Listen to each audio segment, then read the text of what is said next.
The fall break finally arrived, but the sweltering, 90-degree weather was enough to kill anyone's desire to go out and travel. The YW launch event was scheduled for the evening of the 2nd, deliberately avoiding the holiday crush on the 1st. Wyatt and Chloe had also decided to move into their new house on the evening of the 5th. They had originally planned to move at the end of the year, but the renovation company had surprisingly finished on time, and they had discovered that their senior year fall semester was practically empty of classes. Living in a hotel long-term wasn't a problem, but since the house was ready, there was no reason to stay. On this matter, Chloe was far more eager than Wyatt. Ever since Leo and Sophie had started living together, she'd been dreaming of the day she and Wyatt would share a home. For most men, love, status, and power were all on relatively equal footing. But for most women, love trumped everything else.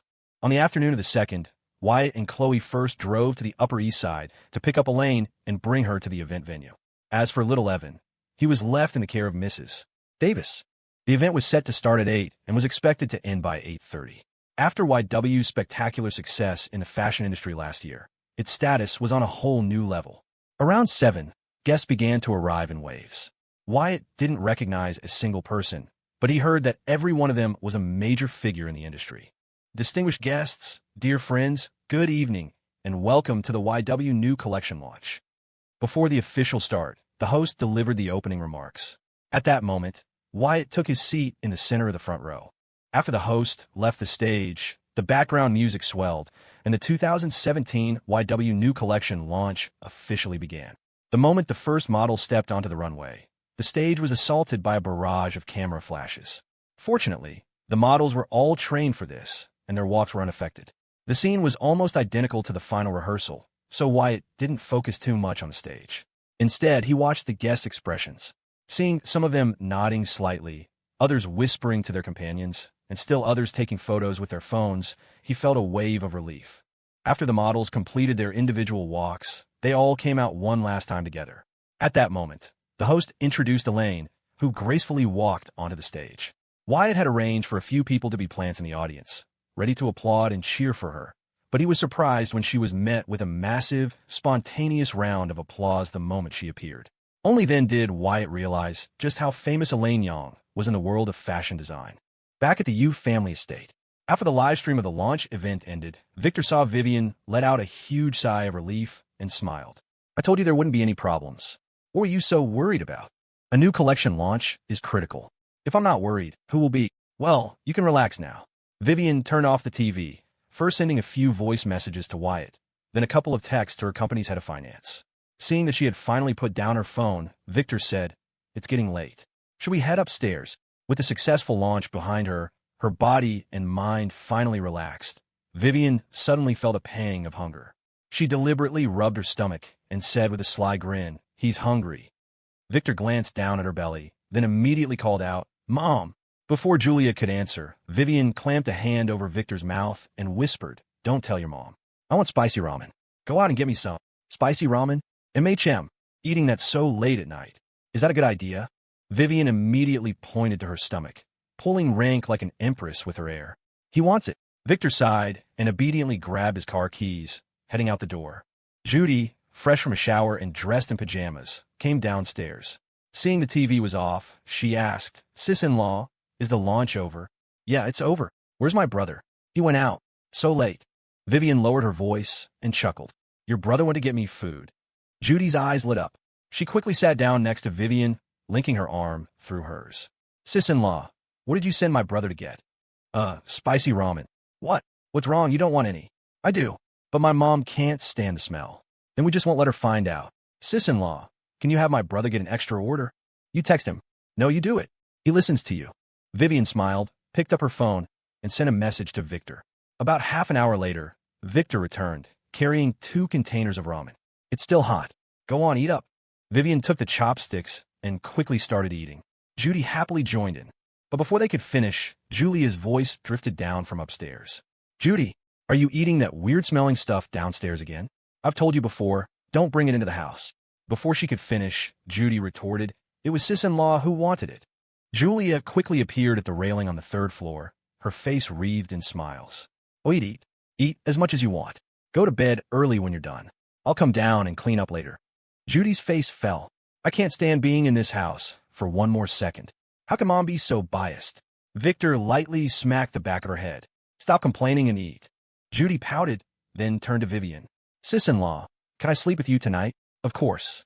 Victor immediately shot back. Then where do I sleep? Not my problem, Judy said with a huff. Mom said that while sis-in-law is pregnant, it's best if you two sleep in separate rooms. Victor was speechless. Finally over. Wyatt, who hadn't even eaten dinner, suggested as they drove back. Should we grab a bite to eat first? Thinking about moving into their new home in just a couple of days, Chloe was in a fantastic mood. Hearing Wyatt's suggestion, she decided to be playful. Sorry, handsome, but I have a policy against eating with guys who have girlfriends. What is wrong with you? Wyatt reached out to nudge her, but she playfully slapped his hand away. Wyatt was exasperated. You are my girlfriend. Chloe replied haughtily. Doesn't matter. It's a matter of principle. Fine. I'll just order DoorDash for us at the hotel. What are you getting? I'll find a barbecue place with good ratings. I'll order 10 skewers of lamb kidney to, recharge. I'll need the energy tonight to administer some medicine to a certain patient who seems to be having an episode.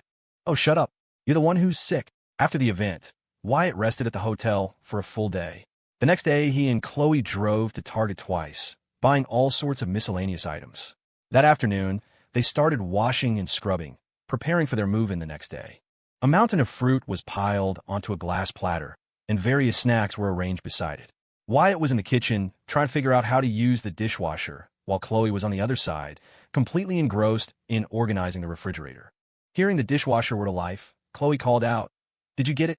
Yep, all set. The manual had instructions. Can you bring me the eggs? Coming. Wyatt found 2 cartons of eggs in a grocery bag and handed them to her. Chloe carefully placed them one by one into the fridge, murmuring as she worked, We should have bought one of those special egg holders. Otherwise, they won't be stable. As she said this, she handed the task over to Wyatt and went to grab her phone to order one online. October in New York City still felt like summer. But the tall trees lining the street blocked most of the sun, and the scattered light filtering through the leaves dappled the ground like a starry night sky. From the brownstone directly across the street, a little girl who looked to be about 6 or 7, wearing a little pink dress, ran out of her house. In her hand, she clutched an ice cream bar she had just pilfered from her own freezer. She expertly tore off the wrapper and stood at her doorstep, eating it furtively like a little thief. In no time, a ring of chocolate smeared her mouth. She tried to wipe it away, but the smear only transformed her from a clean-faced little girl into an abstract painting in chocolate. It was then that she noticed the front door of the neighbor's house across the street was finally open. Her curiosity piqued. She trotted across the road in her crystal-studded sandals, stepped into the yard, and looked around with wide, inquisitive eyes. Anyone home? The little girl didn't dare walk directly into the living room, so she called out from the yard. Inside, Wyatt and Chloe heard the voice, exchanged a look, and walked to the front door together. Seeing a little girl with a chocolate-painted face standing in their yard, Wyatt chuckled. Hey there, little one. Where did you come from? The little girl was quite bold. She pointed across the street and said in a sweet, piping voice, I live over there. Are you the new neighbors? We are. Your house is so pretty. It's 100 times prettier than my house. The little girl clearly didn't have a firm grasp on multiples, gesticulating wildly as she spoke. They both laughed. Wyatt leaned close to Chloe's ear and whispered, Go grab some snacks. Chloe nodded and walked over to the coffee table, gathering a handful of treats and offering them to the little girl. This time, however, the girl became polite. She shook her head and said, reasonably, My mommy says I can't take things from strangers. Wyatt walked over. We're moving in tomorrow.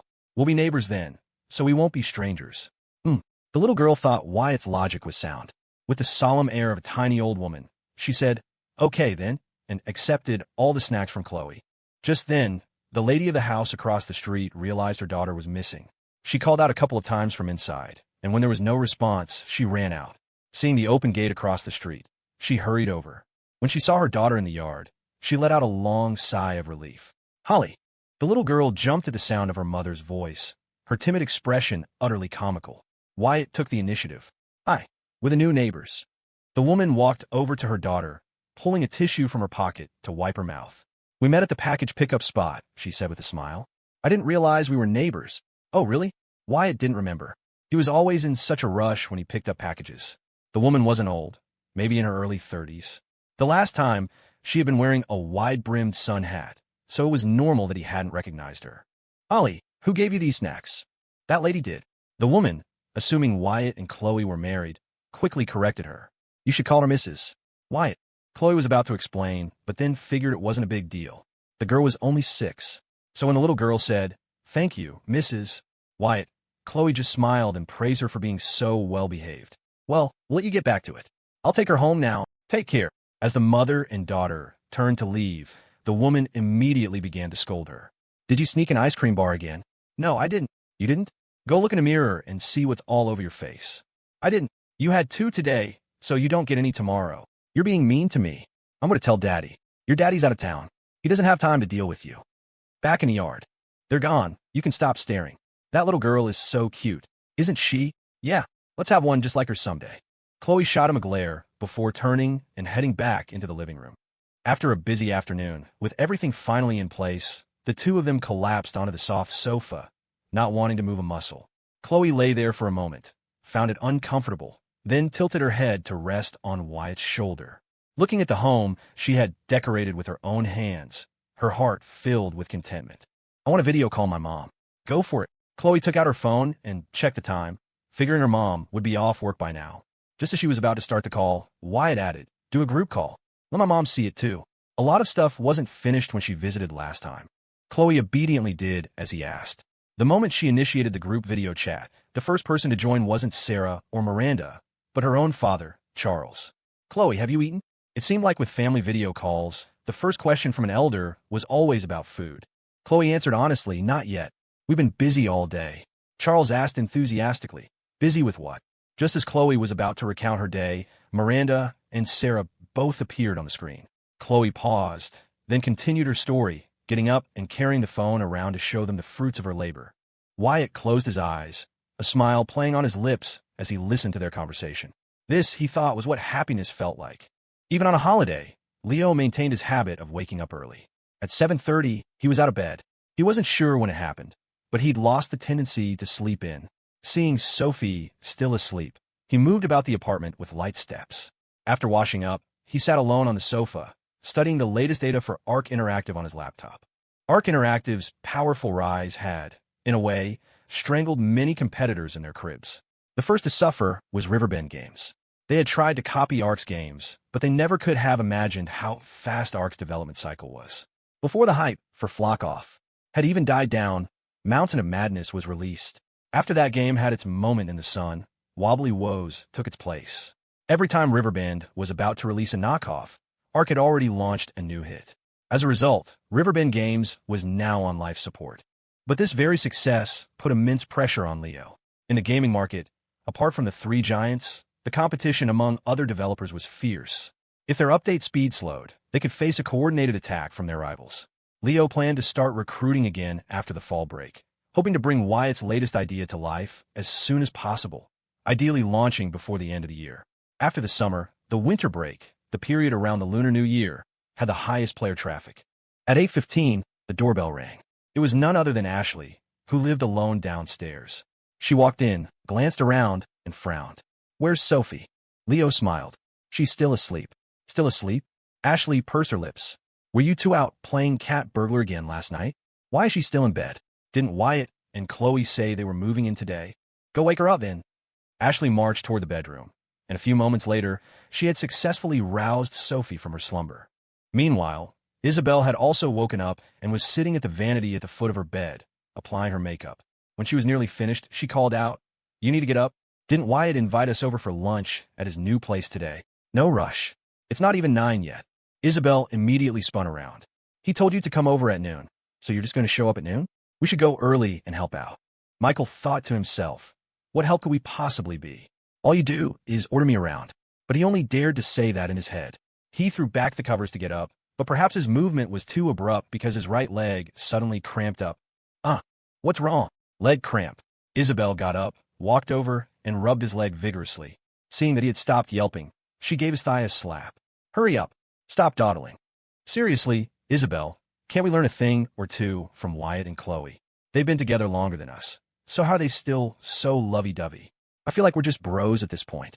"Bullshit. How are we like bros? Just listen to your tone right now. Is it anything like when we first met?" Isabel didn't know how to argue, so her expression instantly changed.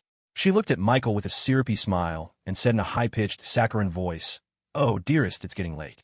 Time to wakey. How's that? Satisfied now?" Michael waved a hand dismissively. "Forget it. Just be yourself. It's weird when you talk like that now." "Michael, Renee, I'm not coming to the store today." "What's up?"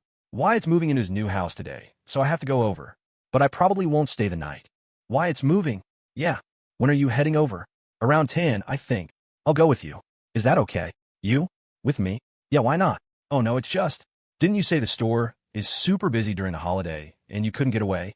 Without Wyatt making the connection, Aqueous Gems would never have been able to partner with a major client like YW. It's his housewarming. It's only right that I go and congratulate him. "Okay, I'll come pick you up now." "Have you told Wyatt about us yet?" "No, but he's probably already figured it out." "So how are you going to introduce me later?" Just say you're my girlfriend." Alex typed, then quickly added, "Is that okay?" "Renee, yes." "Alex, okay, talk to you in a bit. I'm on my way." "Renee, okay, I'll be waiting." After Alex left the dorm, Sam called Abby. "Hey, are you busy today?" "Not really. Wyatt's moving in today. He texted me last night. Do you want to come with me?" "Me?" Abby hesitated, then said weakly, "Is that appropriate?" "What's not appropriate about it? There are going to be a lot of people there today. I'm just Mr. Chen's assistant. But, besides being Wyatt's assistant, aren't you also my girlfriend?" Abby was silent for a moment before asking, "Does Mr. Chen know about us? You think anything gets past him?" "Okay, I'll get ready then." Sam said, "I'll drive over to pick you up. I'll be there in about 25 minutes. Where did you get a car?" "It's the company's Lexus minivan." "Oh, okay, I'll be waiting. Gotta go. See you in a bit." "See you." After the holidays started, the beauty center was also closed. Judy had been sleeping in until noon every day, but today, Victor had dragged her out of bed early. Judy was full of resentment. "What do you want? You're married now. Just worry about your own wife and leave me alone." Victor grabbed her ear. "No complaining. Get up. We have things to do today." "What things?" "I'm going to Austin with Dad later. Wyatt is having his housewarming today, so you need to drive your sister-in-law over. Don't stay out too late." "Wyatt's moving? How come he didn't tell me?" "He told your sister-in-law, which is the same as telling our whole family." "Now hurry up." "Fine, I get it. Now get out so I can change. Make sure your sister-in-law doesn't have any iced drinks. And probably no spicy food either." I know. God, bro, how did you get so annoying after you got married?"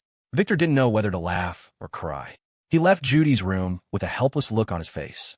While all their friends were getting ready to come over, Wyatt and Chloe had been busy since early morning preparing for lunch. One washed the vegetables, the other chopped, a whirlwind of happy activity. By almost 11, Michael and Isabel were the first to arrive. A few minutes later, Leo and Sophie showed up. "Well, look at you two. We were hoping to come early and help, but it looks like you've almost got everything ready. It's your first time here, so just look around. Your guests today? No helping allowed. Is that another kitchen over there?" "Yeah, one for Western food, one for Chinese. The first floor is all common areas, just the living room, dining room, kitchens, and a bathroom. The bedrooms are all upstairs." Hearing more people arrive outside, Chloe gave Wyatt a look and said, "You go out and greet everyone. I can handle the rest here."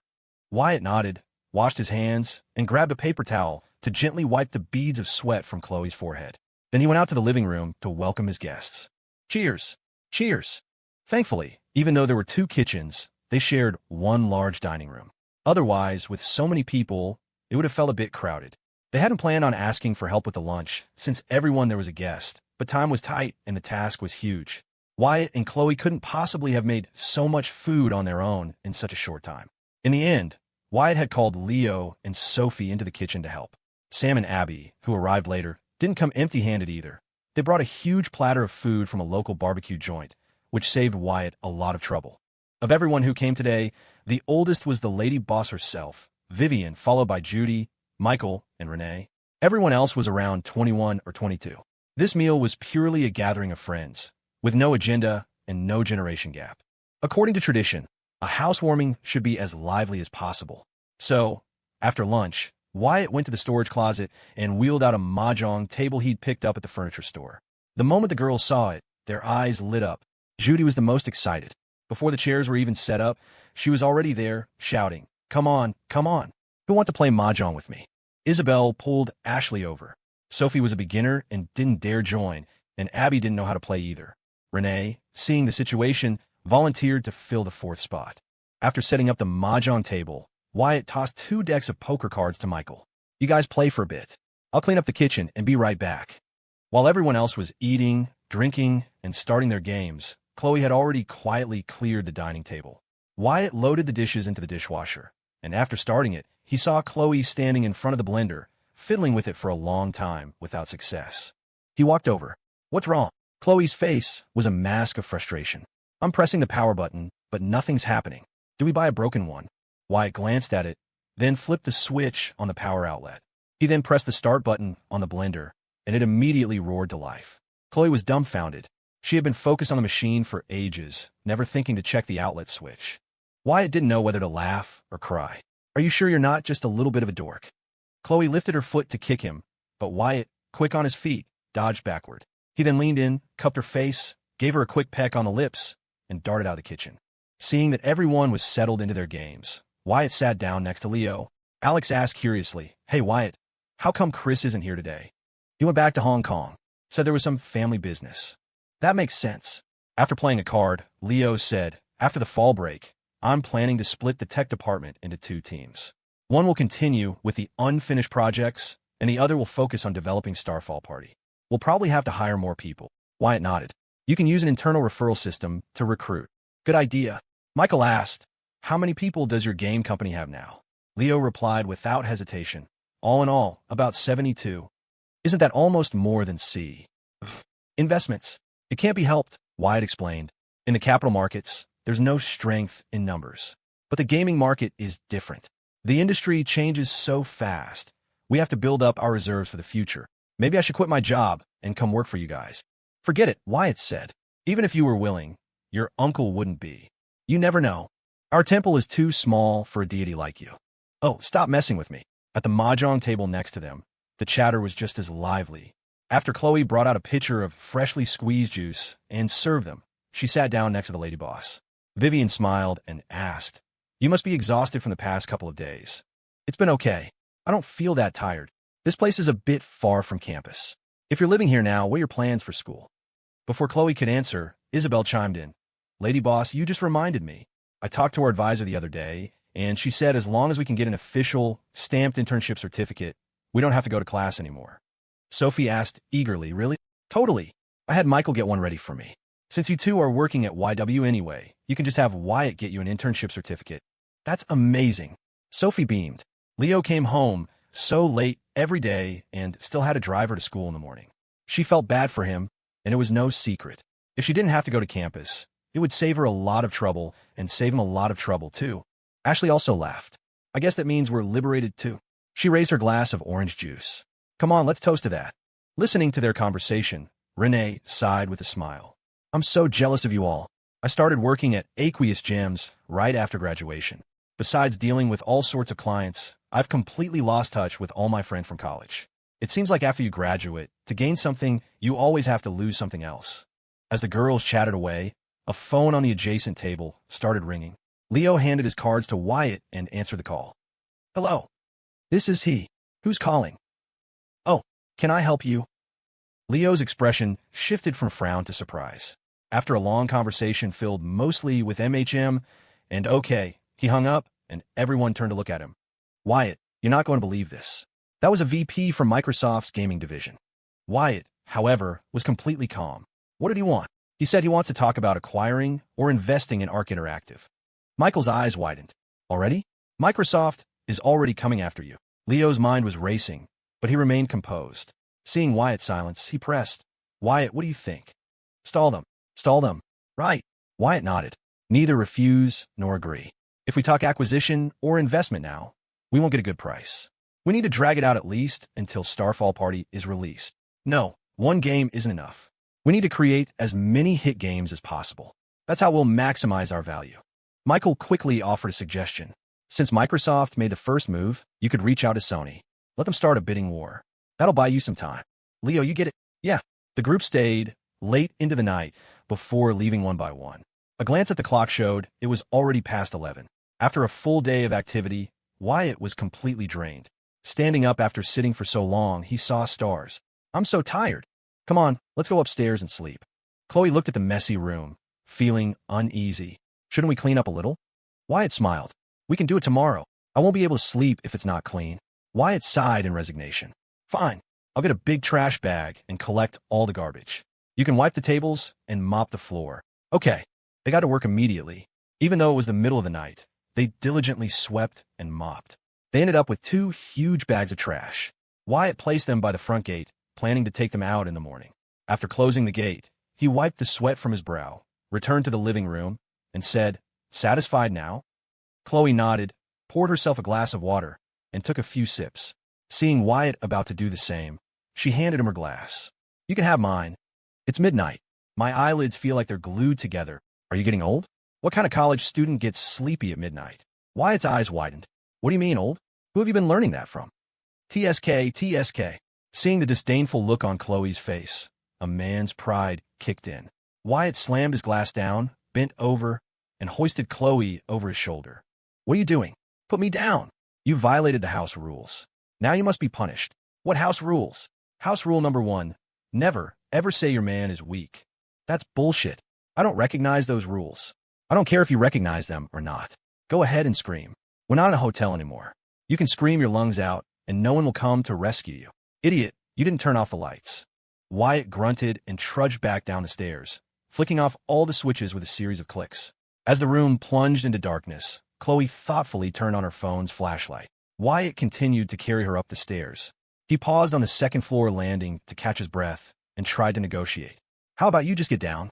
Chloe deliberately provoked him. "So useless." That did it. Wyatt's temper flared. He slapped her on the back of her thigh and then bounded up the remaining stairs in 3 powerful strides. He pushed open the master bedroom door, and a faint, pleasant scent of aromatherapy greeted them. Wyatt flipped on the main light, walked to the bed, and tossed Chloe onto it, collapsing beside her. The mattress was from a well-known brand and had cost over $3,000. Lying down felt like being enveloped in a cloud. It was incredibly comfortable. Wyatt gazed at the crystal chandelier on the ceiling. This feeling, lying in his own bed, in his own home, was completely different from a dorm or a hotel. It was solid, grounded, especially with someone lying next to him. That grounded feeling was now layered with happiness. Wyatt wasn't the only one who felt it. Chloe scooted closer, resting her head on his arm. "Are you hot?" "Of course I'm hot. I'm sweating buckets, and this AC is taking forever to cool down." Chloe turned on her side and placed her cool hand on Wyatt's forehead. Even though summer hadn't quite ended, her hands were always pleasantly cool. Wyatt raised his other hand, captured hers, and pressed it against his own cheek. "All right, you should go take a shower. Don't get the sheets dirty." "What, you're grossed out by me?" "Yes, very." "Then why are you so close to me? Can I be grossed out by you and like you at the same time?" 2 years ago, Chloe would never have been able to say something like that. But time had changed them both. "That doesn't even make sense," Wyatt muttered, sitting up. He got out of bed, walked into the bathroom, and turned on the faucet for the large bathtub. He tested the water temperature, then came back out and found 2 sets of pajamas in the closet. He kept the black set for himself and tossed the white one to Chloe. Chloe caught it, set it aside, and said, "You go first." Wyatt stood up straight, summoning the authority of the man of the house. "What do you mean I go first? Why do you think I bought such a big bathtub?" "It was so we could take baths together." Chloe was speechless. That actually makes sense," she thought. "I have no comeback. What are you waiting for? Get in." Chloe was about to stand up and argue, but the moment she did, Wyatt reached out and pulled her into the bathroom with him. A series of conversations then drifted from behind the closed door. "What did you just squeeze in here? Why are there so many bubbles?" "This thing. Are you crazy? That's shampoo. Why do you always get it wrong? It's all in English. How am I supposed to know? It's all for washing things. What's the difference? This is shampoo. This is body wash. This is conditioner. And this is for the bath. You better remember that." Okay, stop nagging. The water's going to get cold. Why is your back to me? Is there any part of you I haven't seen? Shut up. This bathtub is actually really well designed. It's so comfortable to lie in. Who takes a bath in the summer? Who cares? It's our house. We can do what we want. Don't call me tomorrow morning. I'm sleeping in. Who's going to cook from now on? Rock, paper, scissors. No way. You do it. I don't know how. I'll teach you. We have plenty of time. Then who does the chores? Hey, don't start sounding like my mom. What if we fight in the future? How could we possibly fight? But what if? I'll give in to you. What if it's my fault? I'll still give in to you. TSK, TSK. A man's words are nothing but lies. See? I tell you, and you don't even believe me. Okay, then let's make a pact. If we fight, as soon as one of us hugs the other, the fight has to stop. Deal. Sing me a song. It's already midnight. Are you going to sing or not? What song? Hey there, Delilah. You start. Hey there, Delilah. What's it like in New York City? I'm 1,000 miles away, but girl, tonight you look so pretty. Don't move. I'm not moving. Then why am I? Never mind. It's nothing. We should get out. My fingers are all pruny. MHM. Rinse off with the shower head. Push it to the left for hot water. Okay, I'm done. You clean the tub before you come out. I know. What's wrong? Why is this water so hot? It feels fine to me. Huh? You're laughing. You just wait. Oh, I'm so scared. The 10 o'clock summer sun was fierce and radiant. The sky was a vast, cloudless expanse, as blue and flawless as a polished sapphire. Cicadas buzzed relentlessly in the trees, as if complaining that the summer was ending too quickly. Dark curtains blocked the blazing sun, and even though it was late morning, the bedroom remained shrouded in darkness. The two of them, having finally fallen asleep around 3 or 4 in the morning, were still sound asleep. The room was perfectly quiet until nearly 11, when the peace was shattered by a ringing phone. Chloe, curled up in Wyatt's arms, frowned at the sound. Her small hand, resting on his stomach, patted him twice, as if telling him to answer it. Wyatt groggily fumbled around his pillow, realized it wasn't his phone, and used the hand wrapped around Chloe's waist to pat her back in return. Chloe wriggled a little in protest. Left with no choice, Wyatt propped himself up, found the phone on the other side of the bed, and answered it, holding it to his ear. Wyatt? Is Chloe there? It was Miranda's voice. Wyatt yawned and replied casually. We were up late last night. She's still sleeping. Up late? Miranda glanced at the time. It was already 11. She sighed, thinking to herself, kids these days, then said a few more words and hung up. Chloe was clearly not fully awake. Her voice was so quiet only Wyatt could hear it. Who is it? Your mom. My mom. MHM. What did she say? Nothing much. A couple of minutes passed. What time is it? 11. 11 at night or 11 in the morning? Wyatt had a laugh. You're still dreaming, aren't you? It's morning, of course. Oh, are you getting up? In a bit. I'll get up first and make something to eat. All we had last night was side dishes. I didn't have a single bite of rice. Oh, what do you want to eat? What is there? Everything. Didn't you stuff the fridge full? Just steam something. Okay.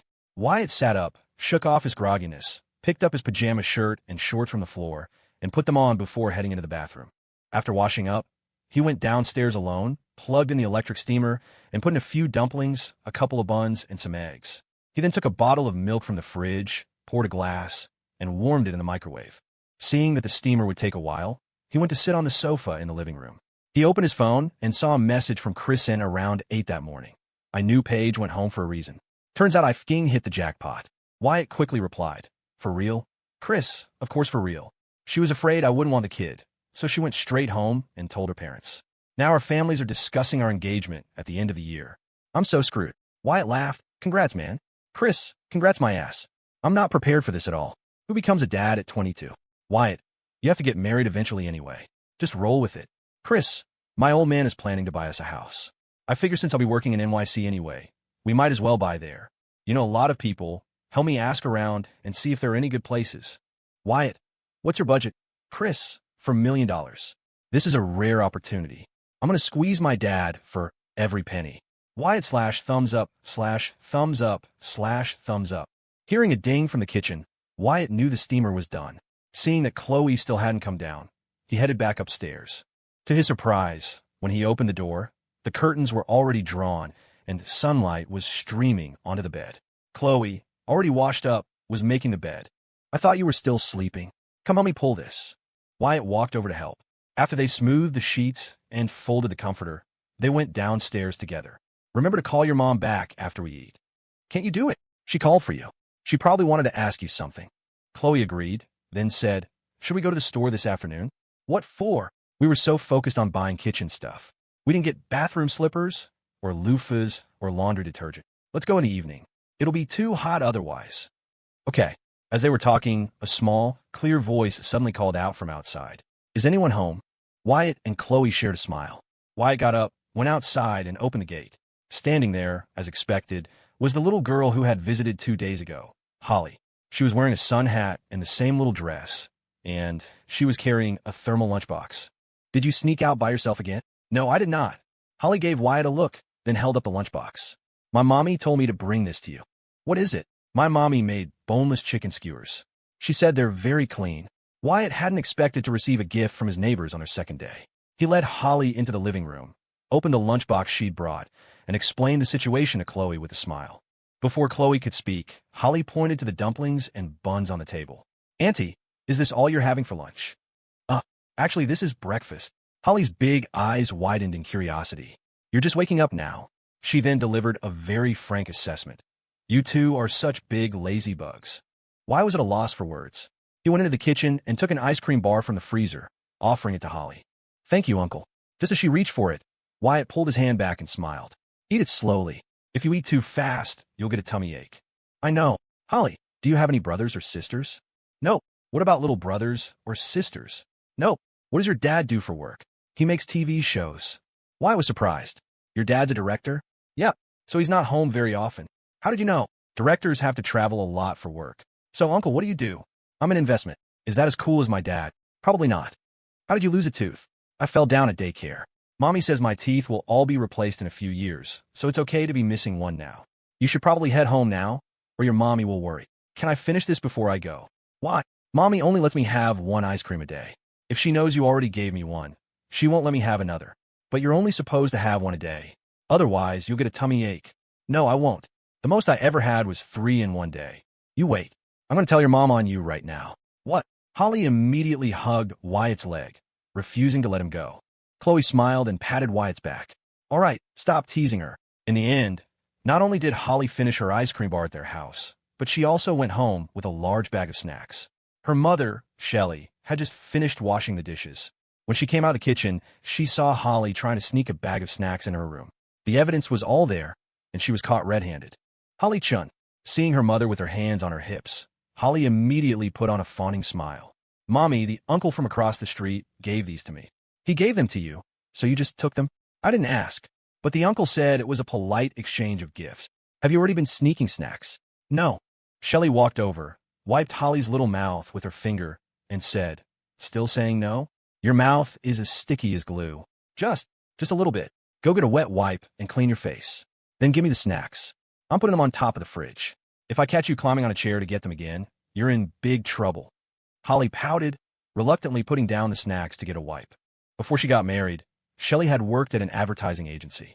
After her marriage, because her husband was often away on business trips, she had to quit her job to take care of their child, becoming a full-time mother. There were many neighbors on their street, but few of them interacted. Most people who could afford a house here also had property elsewhere, so many of the houses were empty year-round. And those who did live here were either too busy with work or simply not interested in neighborly courtesies. A chance meeting was no different than passing a stranger. That's how it was in a big city. Human connections were thin. Shelley hadn't planned on actively getting to know Wyatt and Chloe either. But since Holly had gone over to their house the other day and came back with so many treats, Shelley felt she couldn't just do nothing. That's why she had Holly bring the chicken skewers over. Looking at the large bag of snacks and her daughter's newly braided pigtails, Shelley suddenly felt a touch of warmth. She smiled, placed the snacks on top of the fridge, cleaned her daughter's face, and then tucked her in for a nap. Once Holly was asleep, Shelley sent a message to her husband. "Are you on a break?" "Yeah, just at lunch on set." "How's the food?" "1 meat, 2 veg. Pretty bland." "How much longer will you be busy?" "Probably another half a month. I'm just a deputy director. I don't have any say. There might be other arrangements." "Oh, how's our daughter?" "She's sleeping. Take care of yourself and her. I'll be back as soon as I'm done." "Okay." Also, something else happened. "What is it?" "A young couple moved in across the street. They started renovating the house last year, right?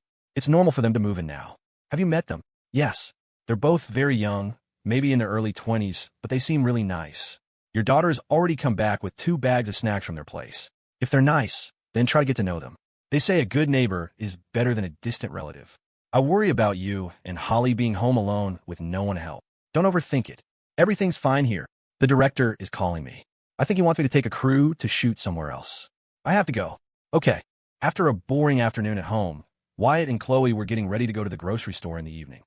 Remembering the lunchbox Holly had brought over was now empty, Wyatt washed it in the kitchen, put it back in a bag, and then led Chloe out the door. Ding dong. Hearing the doorbell, Shelley glanced at the monitor by the door. Seeing it was Wyatt and Chloe, she quickly opened it. Wyatt handed her the lunchbox with a smile. The chicken skewers were delicious. "We finished them all this afternoon." Shelley smiled back. "I was worried you wouldn't like the flavor." "No way. We're from Pennsylvania.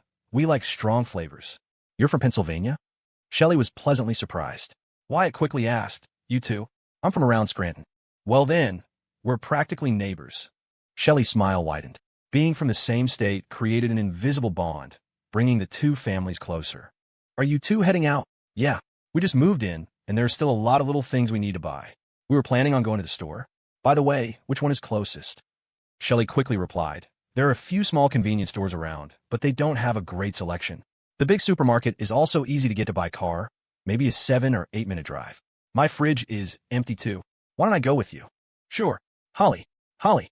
The little girl poked her head out from inside the house. "What is it?" "Put your shoes on. Mommy's taking you to the grocery store." "Yay." The little girl immediately started bouncing with excitement. Kids are always happy about a trip to the store. Wyatt smiled. "Let's take my car. It'll be easier." "Okay." Wyatt quickly pulled the Audi A8 out of the yard and parked it on the street. Chloe got in the passenger seat, and Shelley sat in the back with Holly. "Go straight, then turn right at the intersection." Wyatt stepped on the gas and headed toward the supermarket. During the few-minute drive, they chatted about various things. Shelley learned Wyatt and Chloe's ages and that they hadn't even graduated from college yet. She also learned that Wyatt had his own company. She didn't press for details, but she figured that for someone so young to be driving such a nice car, his company must be doing very well. Wyatt and Chloe also learned that Shelley's husband, Carl, was indeed a director, though not a famous one. He usually worked as a deputy on set, and his salary wasn't as high as they had imagined.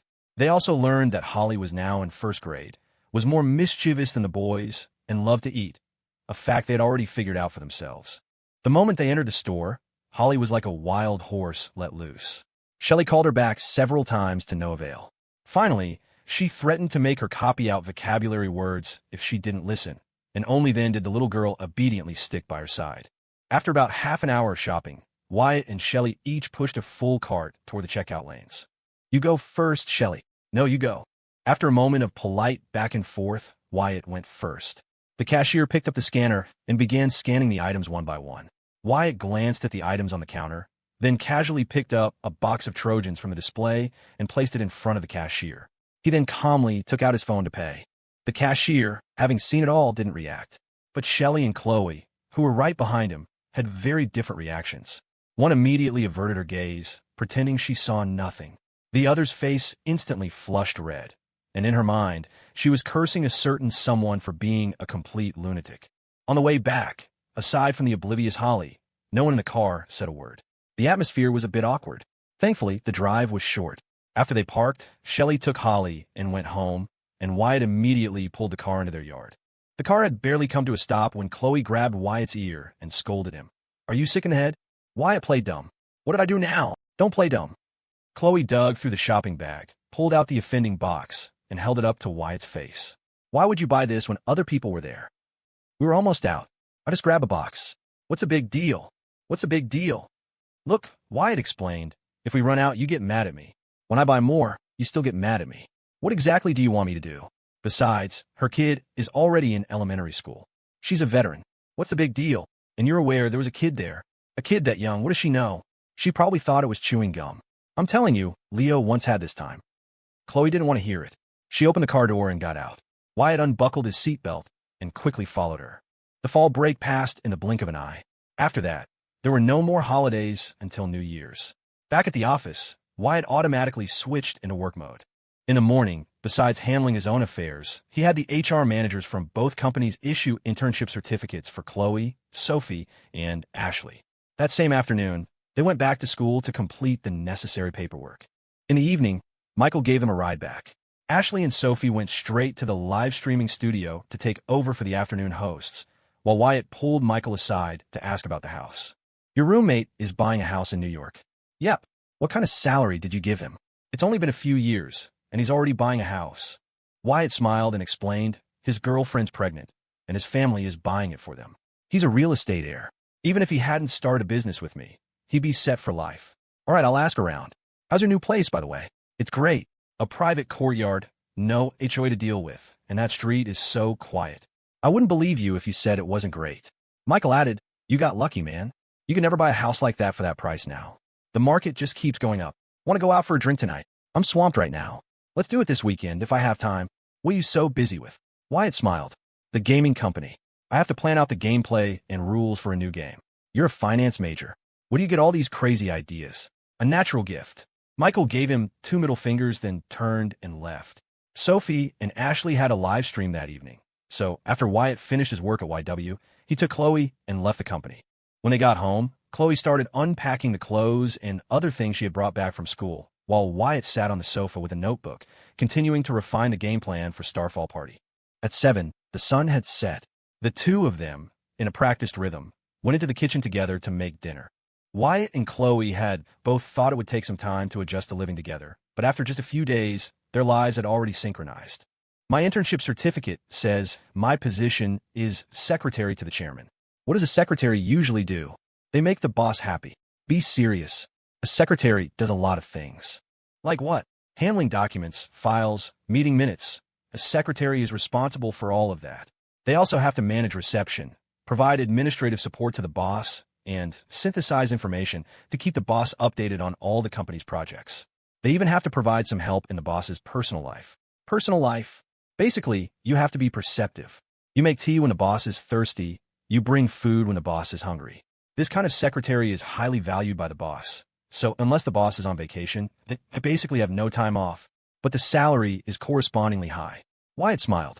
But what I just described is a legitimate secretary. Chloe took a bite of her noodles and asked curiously, "Are there illegitimate secretaries?" Of course, Wyatt explained. Some bosses have secretaries who dress to the nines every day, but if you ask them what they can do, they probably can't even use the 3 basic Microsoft Office programs. Then why would they hire her? You guess. Wyatt gave Chloe a mischievous wink. Chloe paused for a second, and when she understood, she immediately kicked him lightly under the table. It wasn't enough. She lifted her leg to kick him again, but Wyatt spread his legs, and as her foot came forward, he quickly closed them, trapping her foot. "Let go." "Nope. Are you going to let go or not?" Seeing Chloe grab her phone, Wyatt immediately asked, "What are you doing?" "I'm video calling your mom." Wyatt didn't think she had the guts. "Like I'm scared of you," he said confidently. What he didn't know was that the moment Chloe picked up her phone, before he had even spoken, the video call had already connected. When Wyatt heard his mother Sarah's voice coming from Chloe's phone, he nearly had a heart attack. He immediately let go of her leg and tried to stand up to grab the phone, but Chloe turned away. Then, as if possessed by an actress, she put on a pitiful face and said, "Aunt Sarah, Wyatt's bullying me." Sarah saw this and instantly flew into a rage, demanding that Wyatt get on the phone. But Wyatt didn't dare. He pretended not to hear and just silently slurped his noodles. When he couldn't pretend anymore, he finally said helplessly, "Mom, she's acting. Can't you tell?" The moment he spoke, Sarah launched into a long tirade, threatening to break his legs and teach him a lesson during the new year. Wyatt rolled his eyes, thinking, "We'll see about that when the time comes. You can't get me from there anyway." But just as Wyatt finished his noodles and was about to head to the kitchen, he heard his father, David, cry out in pain from the other end of the line. The next second, he heard his dad's aggrieved voice. "Why did you hit me? I didn't do anything. All of you Evans men are no good." Hearing this, Wyatt immediately ran to the phone to add fuel to the fire. "Dad, are you starting to take that? We can't let the honor of our family be disgraced." Wyatt then hung up the call, successfully deflecting the conflict onto his poor father. After the fall break, Leo proceeded with his plan to aggressively hire game developers. In just 2 weeks, the company grew by nearly 20 people. In mid-October, Arc Interactive held a new project development meeting. Wyatt didn't attend. Instead, he had Leo present the game plan he had written, acting as the spokesperson. After the meeting, the Starfall Party project was officially launched. The entire tech department was split into 2 teams. One team was responsible for continuing to develop new levels for Wobbly Woes, while the other was dedicated entirely to Starfall Party. The latter team was more than twice the size of the former, because Leo had given them a clear mission at the meeting. The game had to be in public beta before the Lunar New Year. It was mid-October, and the Lunar New Year was in mid-February, which meant they had 4 months. But Starfall Party was a much larger game than any they had made before, so time was tight. The project became a top-secret initiative within the company. At the same time the project launched, Leo also had his first contact with people from both Microsoft and Sony. After knowing Wyatt for so long, Leo had learned a bit of his smooth-talking ways. After the initial contact, Leo realized that these high-level executives who he used to see as untouchable figures were actually just people. With Paige's pregnancy, she became the center of attention for both families. Poor Chris, however, became the person everyone in the house loved to nag. By late October, Chris finally couldn't take it anymore. He finally went to his grandfather to discuss returning to New York City. The old man didn't refuse, but he didn't agree either. He simply said, "Paige is pregnant. She'll be your wife after the new year. If you want to go to New York, you need her permission." Chris couldn't argue. He had to obediently go to Paige's house and sweet-talk her. When Paige didn't respond, Chris sighed. "Paige, think about it. After we get married, we can't just sit at home. I'd be too embarrassed to ask my dad for money, and I definitely couldn't let your dad support me. One of us has to earn a living. I'm doing this so you can have a good life in the future." Paige pouted. "Your dad and my dad already agreed. Your family buys the house, my family buys the car. Your family gives $1 million engagement gift, and my family will match it. Don't act like you have so much pressure. Besides, I'm perfectly capable. If things don't work out with you, I can take care of myself." "What are you talking about?" Paige, basking in her pampered status, said, "You can go to New York, but I'm going with you. You'll stay in a hotel with me?" "Sure. No way. When I'm at work, I can't leave you alone in a hotel. I wouldn't feel right. How about this? I'll get the house sorted out before November, and then I'll come back and get you." "Can you really get it done that fast?" "I told Wyatt about it a while ago. He sent me a few listings already, some of them fully furnished, all in Queens. If things go smoothly, I can buy the house before the end of October." "Wyatt, Wyatt, always Wyatt. What's wrong with you? Are you jealous of a guy now? You're yelling at me? I'm going to call my dad. I'm sorry. You're the boss now. I'll never do it again. Kiss me." "Huh? Are you going to kiss me or not?" "But your parents are right outside. Don't you think that makes it more exciting?" Saturday. Sunny. At 7:30 in the morning, Wyatt woke up naturally. The work week had been exhausting, but the benefit was a deep, restorative sleep at night. He'd close his eyes, and the next thing he knew, it was morning. The best part of deep sleep was waking up without any aches or pains, feeling refreshed and clear-headed. Seeing Chloe still asleep, Wyatt quietly got out of bed. He went downstairs and saw the fridge was running low. Remembering that Sarah had said the vegetables were freshest in the morning, he left Chloe a note and drove to the nearest farmer's market alone. The market was crowded in the morning. Besides the packed meat and fish stalls, the most popular vendors weren't inside the market itself, but the farmers selling on the roadside outside. They were local residents, selling produce they had grown themselves. Though the variety was limited, it was all organic and trustworthy. Wyatt browsed for a bit and finally stopped in front of an elderly woman's stand. She only had 5 or 6 types of vegetables. Some bok choy, freshly harvested white radishes, eggplants, sweet potatoes, water bamboo, and cabbage. It was almost 8, which wasn't early for the market. Seeing that there wasn't much of each vegetable left, Wyatt didn't bother picking and choosing. He just said, "Ma'am, I'll take all of it. Can you weigh it for me?" Hearing this, the old woman's face lit up with a smile. She quickly bagged the vegetables one by one and began weighing them. Just then, a rather heavy-set woman walked over. Her voice was much louder than normal. "Hey, how much for these eggplants?" The old woman looked up and smiled, pointing at Wyatt. "Miss, you can look further down. This young man is buying all of them." The woman looked Wyatt up and down and said in a snide tone, well, so young, and out buying groceries all by yourself in the morning? Are you married?" Wyatt smiled faintly. "My wife's at home." How modern. The woman of the house sits around doing nothing while the man goes out to do the shopping. Wyatt's smile didn't falter. "My wife is still sleeping in. Can't be helped. You have to spoil your own wife, right? Or is it that after you and your husband got married, ma'am, you're the one who has to go out and buy groceries and cook every day? That must be so exhausting." The woman's face immediately changed, as if a fire had been lit inside her. Wyatt ignored her, took the vegetables from the old woman, paid for them, and then hurried inside to buy a pound of pork ribs, a pound of lean pork, and a sea bass with few bones before driving home. As he pulled up to his house, Wyatt noticed that the gate to Shelley's house across the street was open, and an SUV was parked in the yard. Wyatt carried the groceries into the living room and saw Chloe sitting on the sofa, rubbing her eyes. She must have just come downstairs, still looking sleepy. The top 2 buttons of her pajama top were undone, and her right shoulder was exposed. "Where did you go?" "To buy groceries. I left you a note." "I didn't see it." Wyatt put the groceries in the kitchen, then came back to the living room and pulled Chloe's pajama top up, buttoning it for her as he recounted the incident at the market. After hearing the story, Chloe laughed. "Did she say anything else after that?" "Nope, but her face was green." "You're too mean. She's definitely going to take it out on her husband when she gets home." She started it with her snide comments. "Huh, put on some socks. It's windy outside today. Are we going out later?" "Nope." "Then I'm not wearing any. Hurry up. Be good." "Ugh, I need to clip my toenails." "The clippers are in the drawer in the walk-in closet. You get them." "I'm busy." Chloe turned on her side, rested her head on the back of the sofa, and propped her hand up next to her. She looked at Wyatt with her big, bright eyes and called out in a sweet, clear voice, "Hubby." Wyatt looked back at her and immediately changed his tune. "Wait right there. I'll go get them." Seeing Wyatt run upstairs, Chloe smiled to herself, thinking men are so easy to please. Shelley's husband, Carl, had graduated from a respectable but not top-tier university's film program. Most of his classmates had changed careers after graduation. Carl had managed to break into the film industry thanks to his graduate short film, which was nominated for a local award, giving him a small taste of recognition. However, while that bit of fame got him in the door, it wasn't enough to propel him further. He had been in the business for 7 or 8 years, starting as a director's assistant and eventually becoming a deputy director. But in the eyes of the crew, his job was still basically that of an assistant. He had no say in the crucial decisions. His salary was often less than that of inexperienced rookie actors. But that was the reality. To be a director, you needed not only talent, but also connections and a powerful network.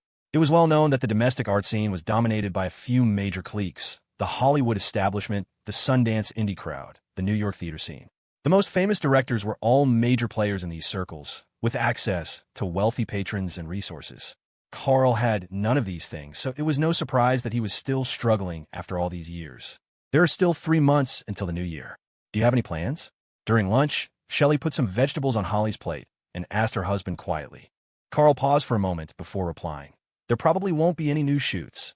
I was thinking of finding some freelance work at a photo studio. A lot of people get married at the end of the year. I could help them take pictures and edit videos, make some extra cash. Maybe. Shelley hesitated, then finally said what was on her mind. Maybe I should get a job too. That would take some of the pressure off you. If you work, what about Holly? We could find a full-time boarding school for her. No, Carl said firmly, shaking his head. Don't even think about it. You don't need to worry about money. Just take care of Holly. Shelley looked troubled. The car insurance is due next month, and the internet and gas bills too. And your cousin is getting married at the end of the year, so we have to get a gift. And your parents. Stop. I'll figure it out. After lunch, Carl put Holly down for a nap and then went back to his room, searching for freelance editing jobs on his computer. Shelley stood in the kitchen, washing dishes with a distracted air. She looked at the gold bracelet on her wrist, a gift from Carl for their first wedding anniversary, and seemed to make up her mind about something. After Holly woke up, Shelley sat beside her, supervising her homework. Carl didn't come downstairs until after 5. For dinner, the family had a simple noodle soup.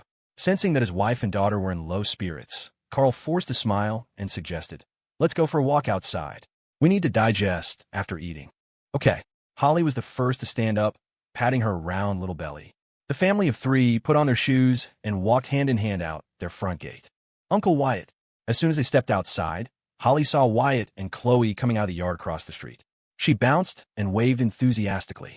Wyatt saw her, waved back, and then took Chloe's hand and walked over. "Hi, I'm Wyatt. Nice to meet you. I'm Carl." The 2 men shook hands, and the group of 5 began to stroll down the sidewalk under the shade of the trees, making small talk. When Carl had just graduated, he had been proud, even a bit arrogant. He looked down on a lot of people and a lot of things. But after 6 or 7 years of struggle, his sharp edges had been worn smooth. Now, on set, he was the consummate nice guy, careful not to offend anyone.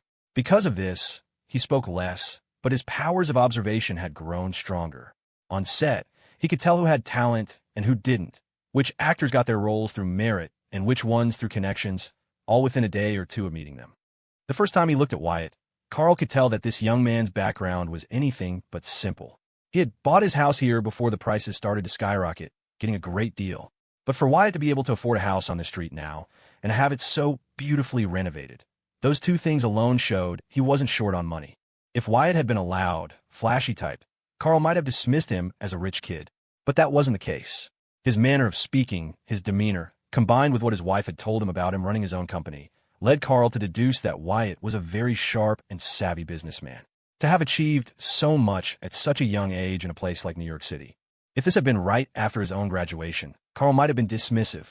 But now he thought that if the young man was a good person, it would be worth getting to know him. Not for his own sake, but for his daughter's. From the day Holly was born, he had become utterly devoted to her. That was why he had his wife quit her job to take care of her, even though it put much more pressure on him. Once you become a father, it seems you always think of your child first. You've got it good, Carl. You finish a shoot and get to come home and rest. Not like me. working myself to death every day. Carl laughed. You think I want to be home? In my line of work, you only get paid for the days you work. If I had known it would be like this, I never would have studied this in the first place. Is being a director that hard? It is. But there were several big box office hits this year, right? Like Section 8 that came out this summer. That's a tiny minority. It's like how some actors make tens of millions for one movie, while some extras play dead bodies all day and barely make $3,000 or $4,000 a month. Carl sighed. Society is progressing, but the rich just get richer, while ordinary people can work their whole lives and barely make a ripple. That's why you see some young people online talking about quiet quitting now. I actually get it. Have you ever thought about switching tracks, Carl? Short-form video is so popular right now. That's for young people. I'm in my 30s. How can I compete with them? Right now, TikTok videos were relatively simple, mostly focused on trends, cool tricks, and flashy skills. But in 2018, the platform would take a huge leap forward, becoming a national obsession with a vast and diverse range of content. But for now, besides Wyatt, no one knew that. But Wyatt started to reply, but a thought suddenly flashed through his mind. His brow furrowed for a second, and then a smile spread across his face. After Arc Interactive caught the eye of Microsoft, Wyatt had been racking his brain for a way to pump up the company's valuation. The most direct method was to create another hit game. But Starfall Party was already in development, and new levels for Wobbly Woes were also underway. The office was getting crowded, and even if Wyatt wanted to hire more people, it was impossible to whip up another game of that scale in such a short time. But after his brief chat with Carl Chun, a light bulb went off. He thought of a type of game that didn't require a massive team of developers. A live-action, interactive video game. Two archetypes came to mind. One was an intricate spy thriller, the other a cheesy but wildly popular dating sim called Game Over. I'm surrounded by beauties. After those two games, plenty of knockoffs had followed. The audience was niche, but they had a moment of viral fame. And that was exactly the effect Wyatt was looking for. He walked with Chloe along the sidewalk to the intersection and then turned back, replaying the game's plot in his mind. By the time they reached their front door, he gave Carl a quick "see you later" and pulled Chloe inside. The moment he was home, Wyatt sat down at his computer and started typing furiously. Chloe watched him, her curiosity piqued. What are you up to now? Writing a script. A script? Chloe pouted, skeptical. You know how to write a script? There's a lot I know how to do. Curious, she leaned over his shoulder. Centered on the Word document, in a large font, was the title, Game Over. I'm surrounded by beauties. Wyatt. Chloe's hand shot out, grabbing his ear as if by instinct. Wyatt sighed. What is it now? How many beauties are you planning on being surrounded by? Don't look for trouble, he said, wincing. I'm writing a script for a game. What kind of game needs a script? Do you think I'm that easy to fool? I'm creating a live-action interactive video game. Seeing the serious look on his face, Chloe loosened her grip. She muttered, what the heck kind of game is that? You'll know when it's done. She watched for a few more minutes, but the cheesy, romantic dialogue he was writing gave her goosebumps. She gave up and retreated to the sofa, turning on some mindless reality show and opening a chat with Isabel. Isabel, so, how's living together? Chloe, it's okay. Isabel, please. Ashley said you're practically glowing. Chloe, she's exaggerating. Chloe, how are you? Isabel, not bad. His mom is really nice to me. She's been dragging me around to meet all their relatives and friends. Isabel, anyway, let me ask you something. Chloe, go ahead. Isabel, how many times a week do you and Wyatt? You know. Chloe. Isabel, don't play dumb. I just want to know if all guys are like this, or if Michael is just lacking. Isabel, you there? Isabel, hello. Chloe was far too embarrassed to answer such a shameless question. Wyatt couldn't remember the game's plot in perfect detail, but that didn't matter. For this type of game, the plot wasn't the point. The point was to satisfy the fantasies of nerdy guys through interaction. Two things were crucial, the actors and the production quality. For the actors, he only needed women. The male lead was just a stand-in, never seen on screen. He could even have a woman play the part and dub the voice later. As for production quality, Wyatt knew nothing. But that was okay. His neighbor across the street did. The idea had sparked from their conversation, and Wyatt operated on a simple principle: keep business in the family. If Carl could do the job, he was more than happy to give it to him. The next afternoon, with the script still unfinished, Wyatt took Chloe over to the Chen's house. Shelley, Carl's wife, let them in and called her husband downstairs before going to make them tea. After some idle chatter, Wyatt got straight to the point. Carl, after our walk yesterday, I had a flash of inspiration. Inspiration? What kind? Carl asked, intrigued. Wyatt smiled. I own a game company, and I want to make a live-action interactive video game. A live-action interactive video game. Carl was completely unfamiliar with the concept. He frowned. What's that? Can you be more specific? Playing the game is like watching a movie, an immersive one. The main mechanic is that, at certain points, the player is given choices that determine which path the story takes. For example, the main character sees a drunk woman on the street. The game offers two choices. 1. Take her home directly. 2. Help her contact a friend. Each choice affects the subsequent plot. You can think of it as the player controlling the movie's story. Carl listened, stunned, for a long moment before nodding slowly. That sounds interesting. I came over today mainly to ask if I can get a script and funding together. Could you find the people to assemble a production crew? Carl's eyes widened. You mean, you want me to direct it? Of course, Wyatt said, surprised by his reaction. You're a director, aren't you? Well, thinking Carl was reluctant, Wyatt quickly added, Carl, if you have other work lined up, I can find someone else. If not, I'll pay you for your time. I just figured, why hire a stranger when we're neighbors? Before Wyatt could finish, Shelley jumped in. My husband has nothing scheduled before the new year. The short film he made after college even won an award. Carl quickly corrected her. It was just a nomination. I didn't win. A nomination is still amazing, Wyatt said, pressing on. Carl, how much do you think a project like this would cost to produce? It's hard to say. If the actors don't cost much, probably under $200,000. The main expense is the equipment. Renting a top-tier camera package can cost thousands of dollars a day. I'll find the actors, and we won't rent the equipment. We'll buy it. We might need it for future projects. I'll put up a total of $500,000 for this.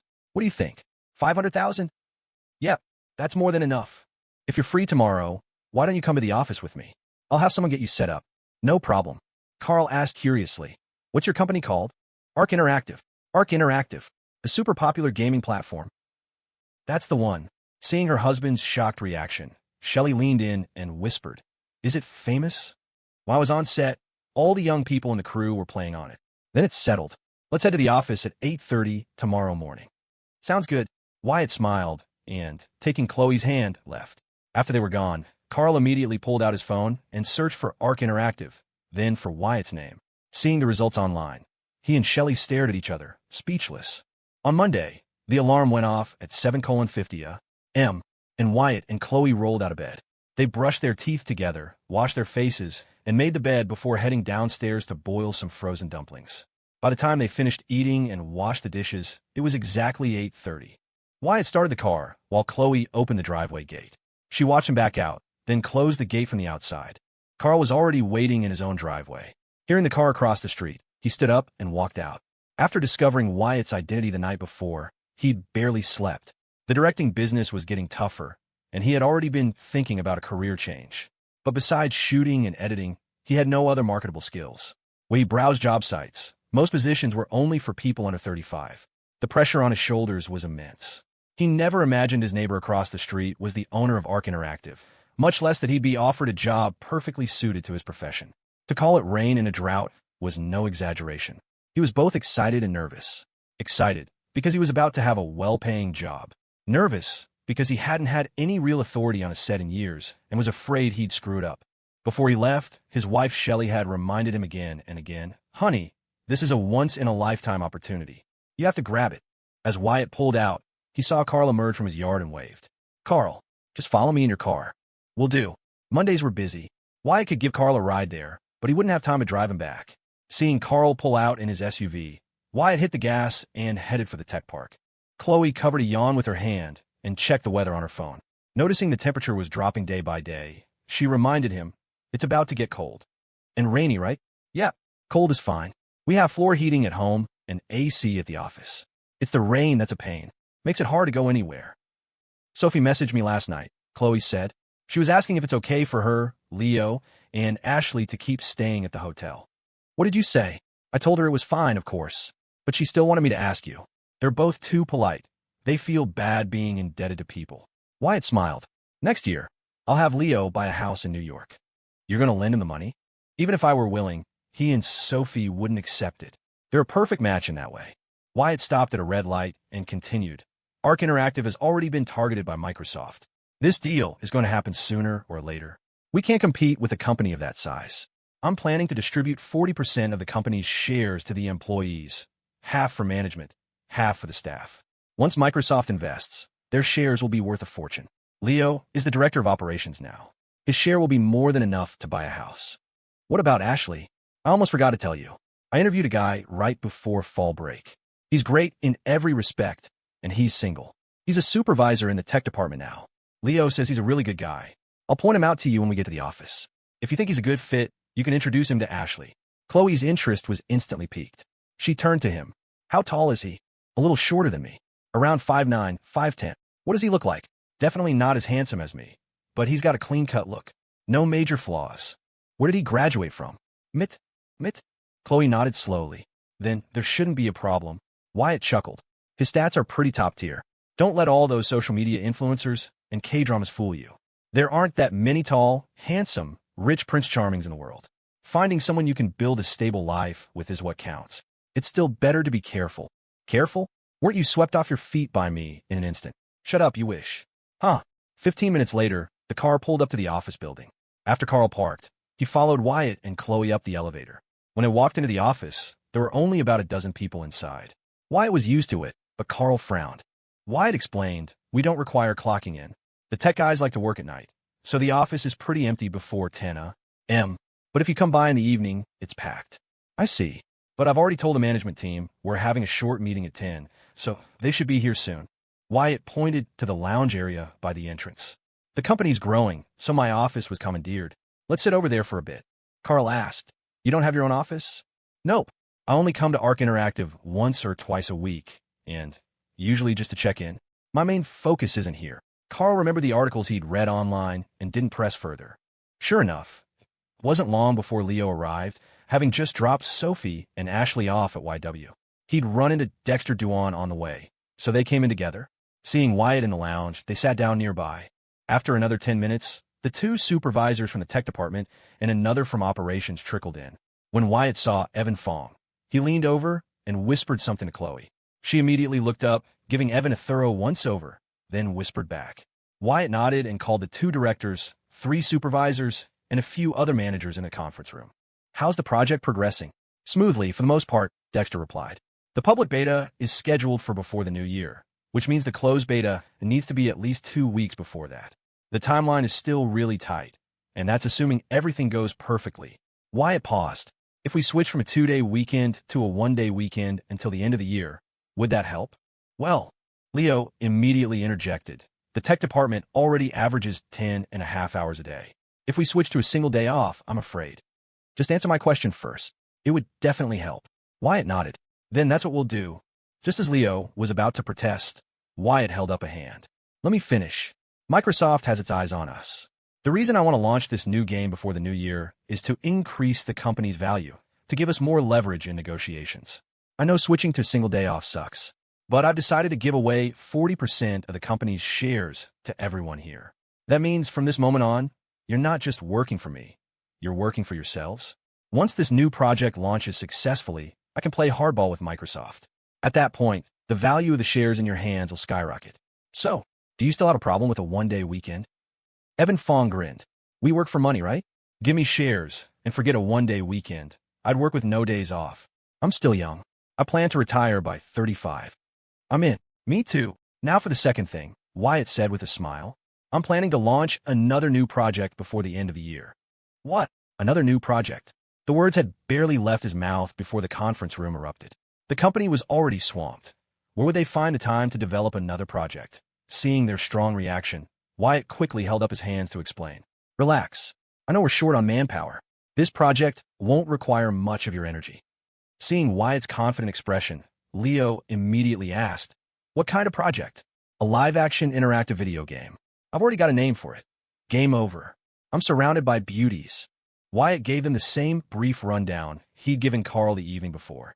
As Leo listened, his eyes lit up. Brilliant. An interactive video game. I don't think anyone in the US has really done it on a large scale. But for a project like this, the actors and director are key. We'd have to hire all those people, right? Wyatt was impressed that Leo had grasped the essentials so quickly. Teachable, he thought, before pointing to Carl. Let me introduce Carl Chun. He's a veteran director with 6 or 7 years of experience. He'll be responsible for the video production. Carl smiled and waved a hand, trying to remain calm. What about actors? NYU has plenty of students. Finding a few good-looking ones with the right physique should be easy. But this is still a game, so we need someone to coordinate. Leo, find a suitable person and get this organized. Sure, no problem. They spent about an hour in the conference room. By the time they came out, the office was mostly full. Wyatt, along with Chloe and Carl, didn't linger and left immediately. But the moment Wyatt was out the door, Leo hopped onto a chair in the open office area and shouted, "All right, everyone, quiet down. I have 2 announcements to make." Hearing the commotion, Wyatt deliberately held off on pressing the elevator button, standing by the doors and listening in.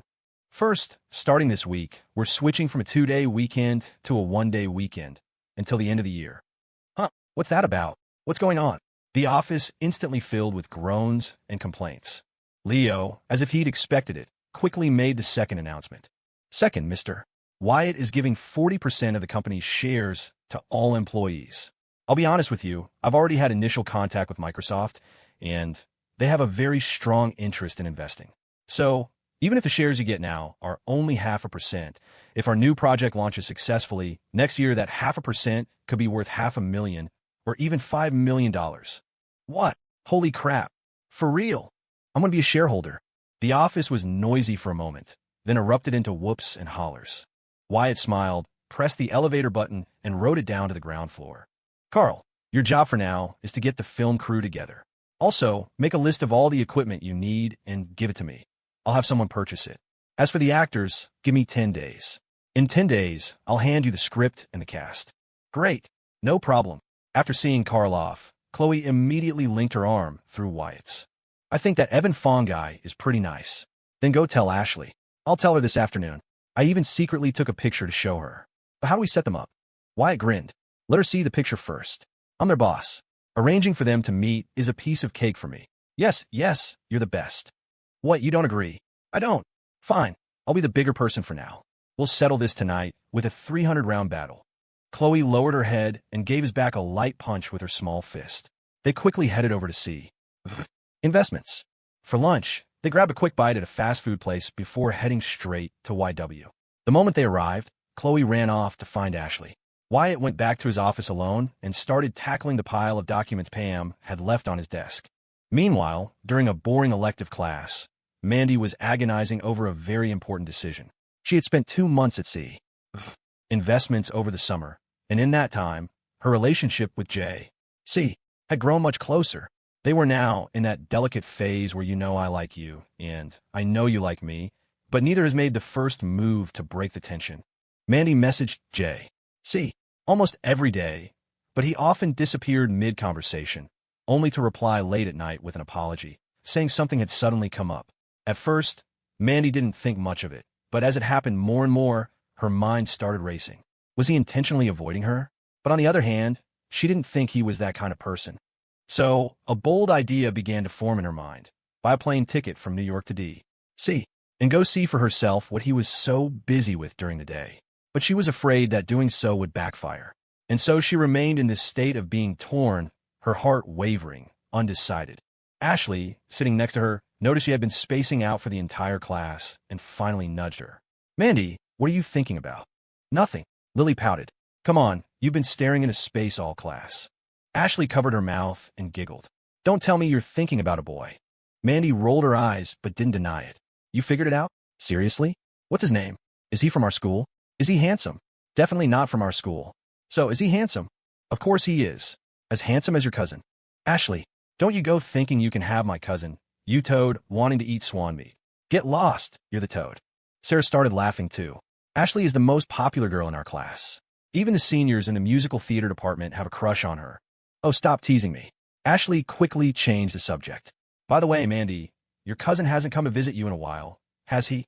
My cousin and his girlfriend moved in together. He doesn't have time to come visit me now. He's busy managing 2 companies. Just as Mandy finished speaking, her phone buzzed on the desk. She picked it up, and her 2 roommates immediately leaned in. She tapped the notification. When she saw it was a message from World's Best Cousin, Mandy froze. Speak of the devil. Ashley was curious. Didn't his contact name used to be World's Worst Cousin? Why'd you change it again? Mandy huffed. He's good sometimes, bad other times. Wyatt, what are you doing? Mandy, in class. Wyatt, and you're playing on your phone in class? Mandy, you're the one who messaged me. Wyatt, reply after class. After those 3 messages, Wyatt went silent. When the bell rang, Mandy stood up, followed her 3 roommates out of the classroom, and messaged Wyatt back. Class is over. Not 2 minutes after she sent the message, her phone rang. It was him. Mandy answered, holding the phone to her ear. Hello, cousin. If a student from your acting department gets cast in a film, does the school let you take a long leave of absence? They do. Wyatt raised an eyebrow. You sure? Positive. A senior from the year above us went to shoot a film over the summer and still hasn't come back. It's totally normal at our school. Mandy continued. Actually, the school hopes we get opportunities to act outside. Acting means you've become an actor, and actors have a chance to become famous. If one of us gets famous, the school benefits too. I mean, the whole point of studying all this stuff is to get acting jobs after graduation, right? After she finished, Wyatt paused for a moment before replying. I might be coming to your school in the next day or 2. I have a project that needs a few professional actors. Mandy. Huh. Mandy, what kind of project? A movie, a TV show, a commercial, or a promo video? Wyatt, it has nothing to do with you. Mandy, why does it have nothing to do with me? Mandy, cousin, haven't you ever heard the phrase keep in the family? Wyatt, which is why you can ask your 3 roommates if they're interested first. That's also keeping in the family. Mandy, before Mandy could get the words out, Wyatt hung up. Mandy stomped her foot in frustration. She had no idea that Wyatt was actually doing this for her own good. G.C.'s father was a high-ranking official in D.C., a top-tier figure in the political establishment. G.C. himself was studying at Georgetown and would almost certainly enter politics. If Mandy and J.C. were to end up together, it would be best if she were a blank slate. If she spent too much time in the public eye, even if J.C. liked her and wanted to be with her, his parents would likely object. A family like theirs would never want an actress for a daughter-in-law. But Mandy couldn't possibly understand Wyatt's intentions for now. At this moment, she had already changed his contact name from World's Best Cousin back to World's Worst Cousin. Seeing Mandy's pouty face after she hung up, Ashley asked with a smile, What's wrong? What did your cousin say? Sarah and Lily also looked at Mandy curiously. Mandy pouted and grumbled. His company has a project that needs a few actors. He said he's coming to our school tomorrow or the day after. He's looking for actors. For an acting job. For real. Isn't your cousin's company an investment firm? The more Mandy thought about it, the angrier she got. Why wouldn't he think of her first for something like this? She snapped. All right, stop chattering, it's so annoying. You 3 are treating me to dinner tonight. Lily, who hadn't caught on yet, immediately asked, Why? Ashley quickly put her arm around Mandy's shoulder and said with a dazzling smile, My treat, my treat. Sarah's eyes darted around, and she sidled up. So, could your cousin maybe pull some strings for us? Mandy was actually very pretty. It was only because they were related that Wyatt always said she was average. From anyone else's perspective, Mandy was a genuine beauty. In fact, any girl who got into NYU's acting program had looks that were a 9 out of 10. At any regular university, she would easily be a department belle, if not the campus queen. Wyatt had met Mandy's 3 roommates more than once. They had even eaten together several times. He could even call them by name. Ashley, Sarah, and Lily. Ashley was the tallest, with a pair of enviably long legs. Mandy had told him she did yoga in the dorm every morning. Her specialty was the splits. Sarah was probably the gentlest of the 4, but that was just Wyatt's impression. In reality, whenever they talked about risque topics in the dorm, Sarah was the boldest, often making the other 3 blush. As for Lily, she was a bona fide anime girl. Wyatt had already decided. If the 3 of them were willing to participate in this project, he would give them the roles of the 3 main characters. The other 3 female leads would have to be chosen from other candidates. But that was easy for Wyatt. He wrote the script, so he knew each character's personality inside and out. He just needed to do a quick screen test to see who was a good fit. After the afternoon live stream ended, Chloe pulled Ashley aside to ask her impression of Evan Fong. Ashley was too shy to say anything positive, so she just casually brushed it off with, He's all right. But Chloe was no longer the naive girl she was before college. She had learned a thing or 2 from Wyatt. Hearing Ashley's evasive answer, she feigned disappointment. All right then, I'll tell Wyatt you weren't interested. As Chloe turned to leave, Ashley immediately grabbed her hand. Hey, don't say that. Why not? It'll make me sound like I have high standards. Chloe asked directly, So what do you really think? Ashley stammered for a moment before finally replying. You can't tell much from a picture. You have to. You have to get to know someone before you know what they're really like. Chloe grinned. Okay, I get it now. I'll go tell Wyatt.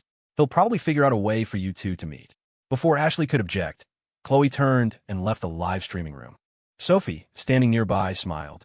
I think it's great. He did graduate from MIT, after all. But most computer science guys are so straight-laced and awkward. Isn't that a good thing? Better than a player, right? At the mention of the word player, Ashley involuntarily thought of Trevor Dane. Her expression turned cold and unhappy. Seeing this, Sophie quickly put an arm around her shoulder. Wyatt is the one introducing you this time. It should be fine. Ashley hesitated, then asked in a small voice, but what if he's not interested in me? Sophie pointed at her and burst out laughing. How did you show your true colors so quickly? Ashley froze, mortified. She quickly pulled Sophie aside and covered her mouth to stop her from laughing so loudly. After the 2 afternoon streamers finished, 2 others took over for the evening shift. It was a 2-shift system, but the workday was only about 6 hours long, with just 3 hours of actual streaming. Leo didn't go back to the hotel in the evenings, so if Sophie and Ashley were on the afternoon shift, Wyatt would usually give them a ride back. Today, having arranged the follow-up work, Wyatt was in a good mood and brought them both back to his house. This is so comfortable, Ashley sighed, sinking into the plush sofa. Sophie followed her lead, lying down and imagining a day when she and Leo could have a place like this. What would you 2 beauties like to eat? Wyatt asked. What are you and Chloe having tonight? It's not fixed. It mainly depends on what she wants to eat. Sophie smiled. Can we get that same treatment? Sure. I want Cope-braised chicken wings, stir-fried pork with peppers, and a plate of smashed cucumbers. Ashley, not holding back either, added, and if you could make a bowl of pork soup, that would be perfect. Chloe heard their requests and simply held out her hand to them. What are you doing? Money, Chloe said, as if it were the most obvious thing in the world. Money for what? For ordering and eating. TSK. When did you become so stingy? Sophie chimed in, yeah, really? Chloe bent down and playfully slapped both of their thighs. It's one thing for me to order my hus. To order him around. If you want it, you have to pay up. Did you just start to say my husband? No, I heard it. I heard it too. Chloe, I never thought you were this kind of person. You 2 aren't even married yet. I didn't say it. Shut up. The 3 of them quickly tumbled into a playful pile, bickering back and forth. Wyatt tied on an apron and started rummaging through the fridge for ingredients for dinner. The dishes they requested were all common home-style meals, and he happened to have all the ingredients. He worked quickly, and in just 10 minutes, all the prep work was done. As Wyatt was stir-frying up a storm in the kitchen, and the girls were creating a storm of their own outside, the doorbell suddenly rang. Chloe got up and opened the door. Annie Chloe, it was Holly Chun, who had just finished her homework.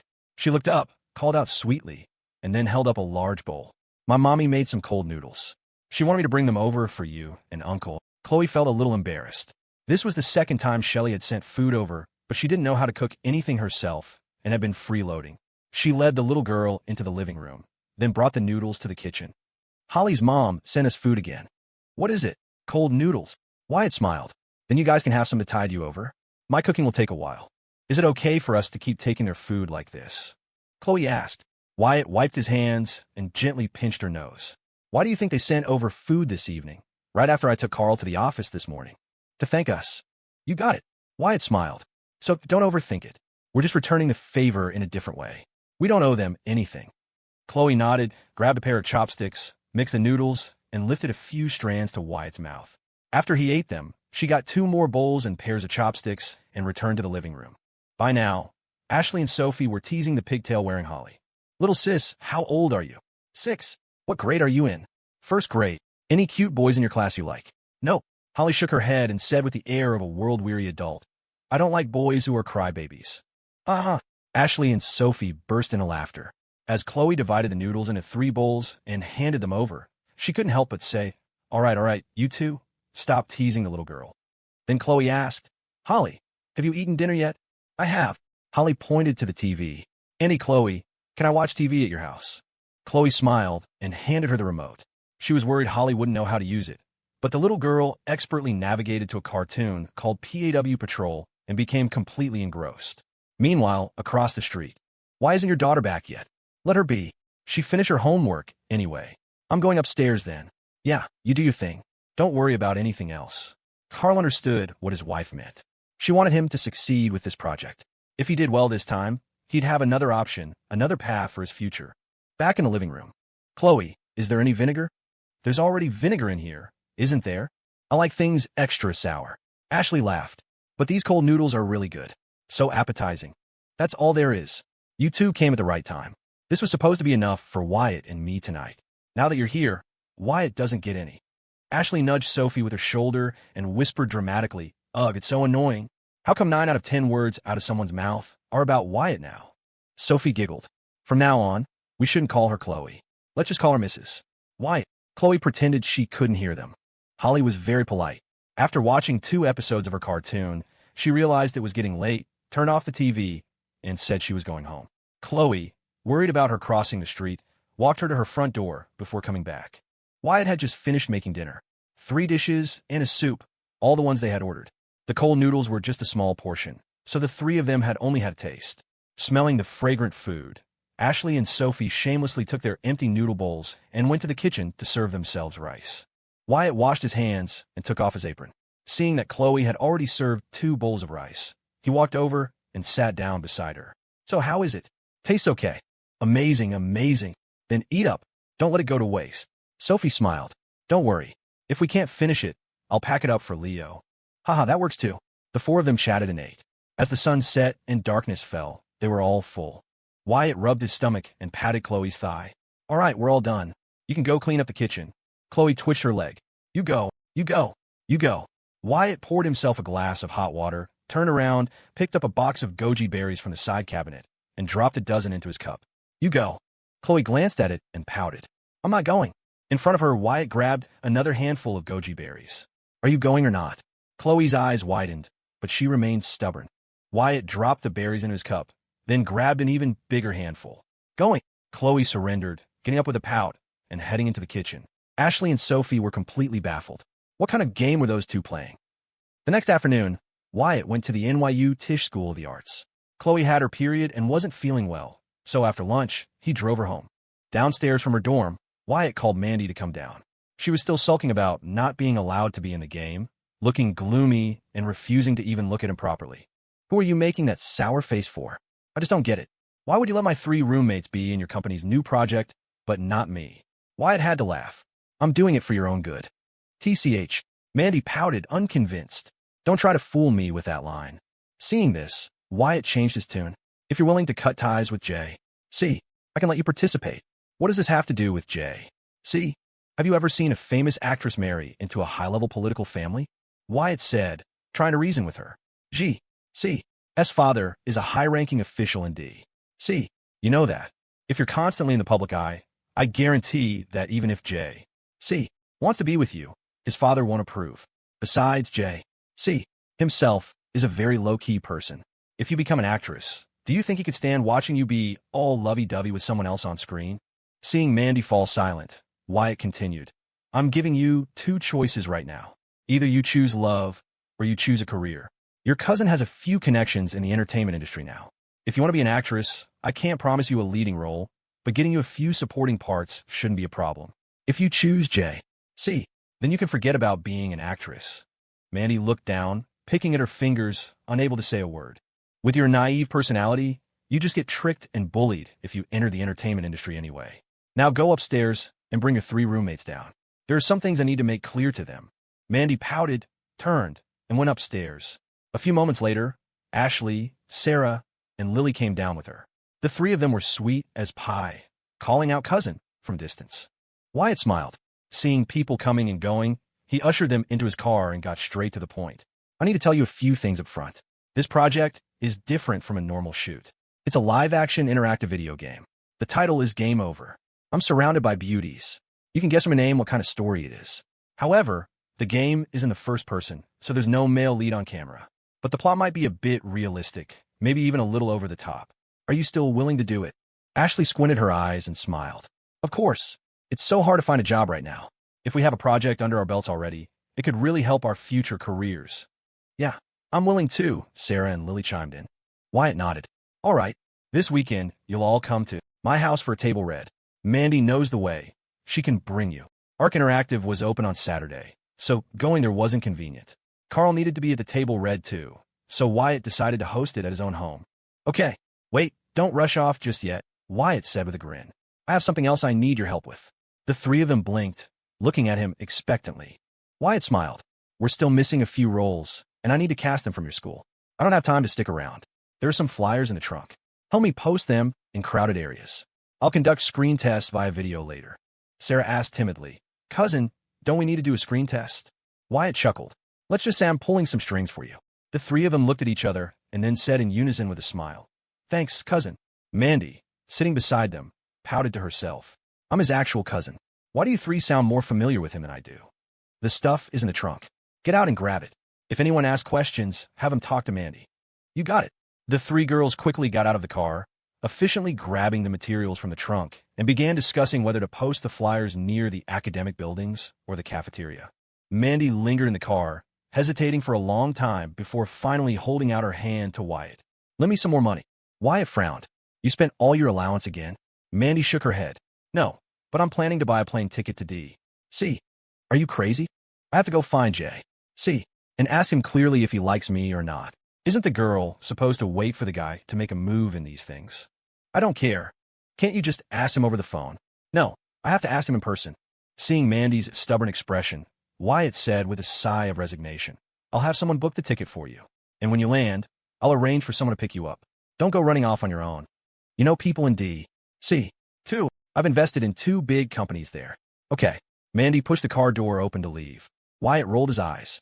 Mandy, your 3 roommates all knew to say thank you before they left. Are you mute?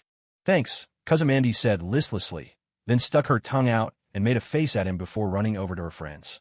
Wyatt turned the car around. As he drove away, he saw them waving at him, so he rolled down his window and waved back before heading to the YW office. As soon as he arrived, Pam brought in the sales data for the first month after the new product launch. Wyatt couldn't be bothered to look at all the various charts and graphs, so he just asked, just tell me, what's the year-over-year increase? 19%. That much. 3 reasons. First, brand recognition has increased. Second, after Blake Lively endorsed our brand, she's worn our clothes several times, and a lot of her fans have followed suit. Third, the live stream numbers are up. Because of the discounts we offer during the stream, we've stabilized at 2,000 to 3,000 viewers. Yesterday, when we did the half-price giveaway, we even broke 5,000. Wyatt grinned. See? Live streaming works, doesn't it? Pam gave him a thumbs up. Impressive, impressive. I don't need your praise. TCH. Since the live stream is gaining traction, we can raise the host salaries and hire 2 more streamers to cover the morning shift as well. Okay, I'll get on that in a bit. Don't take the sales report away. I'll take it to the lady boss tonight so she can rest easy. Oh, Wyatt left the office at 4. He first stopped by the company's new office building. The main structure was complete, and they were working on the facade and interior renovations simultaneously.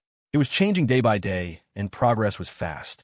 After that, he went to the U residence. Only Julia and Vivian were home. Julia had long known that Wyatt was helping Vivian manage her company, and she had heard many people, including her husband Richard, mention him. As a result, she had an extremely favorable impression of Wyatt. If it weren't for the fact that he already had a girlfriend and was 6 years younger than Judy, her personality would have almost certainly led her to try and set them up. After looking at the report, Vivian was also very surprised. It went up that much. Wyatt smiled faintly. See? Feeling more at ease now? Yes. I'm planning to focus on developing Carla Jones from business relations and another manager for marketing. They're both very capable. Once they can stand on their own, I won't be coming to YW every day. They are both very good. They chatted for nearly half an hour. Julia, looking at the time, finally interjected with a smile. Wyatt, why don't you stay for dinner tonight? My girlfriend is waiting for me at home. She's not feeling well today, so I have to get back. Vivian pointed to the fruit on the table. We have more fruit than we can eat. Take some of each back for Chloe to try. I came empty-handed, and I'm leaving with a pile of fruit. That doesn't seem right, does it? Vivian found this amusing. Since when have you ever cared about things like that? Wyatt laughed, and in the end, unable to refuse their hospitality, he left with a large amount of fruit. Mandy's efforts were successful. Over the next 2 days, Wyatt's inbox filled with over a dozen resumes. Many of the female students, eager to showcase their strengths, included photos and videos of their talents in their emails. Chloe caught Wyatt looking at them once and gave him another thorough beating for his trouble. He had written the script himself, so he already had a rough model in his mind for the characters' personalities and appearances. After conducting simple video auditions on Thursday and Friday, he quickly selected the 3 remaining female leads and several other supporting roles. On Friday evening, just as Wyatt was packing up to go home, he got a call from Chris. Where are you? Otto. About to head home. Chris was succinct. Come with me to look at houses. Wyatt raised an eyebrow. Didn't Michael already send you a realtor's contact? I've seen over 10 places this week. There are 2 that are pretty good, but I need to make a choice. Help me decide. All right, send me the address. I'll be over in a bit. Chloe had plans to get together with Isabel tonight.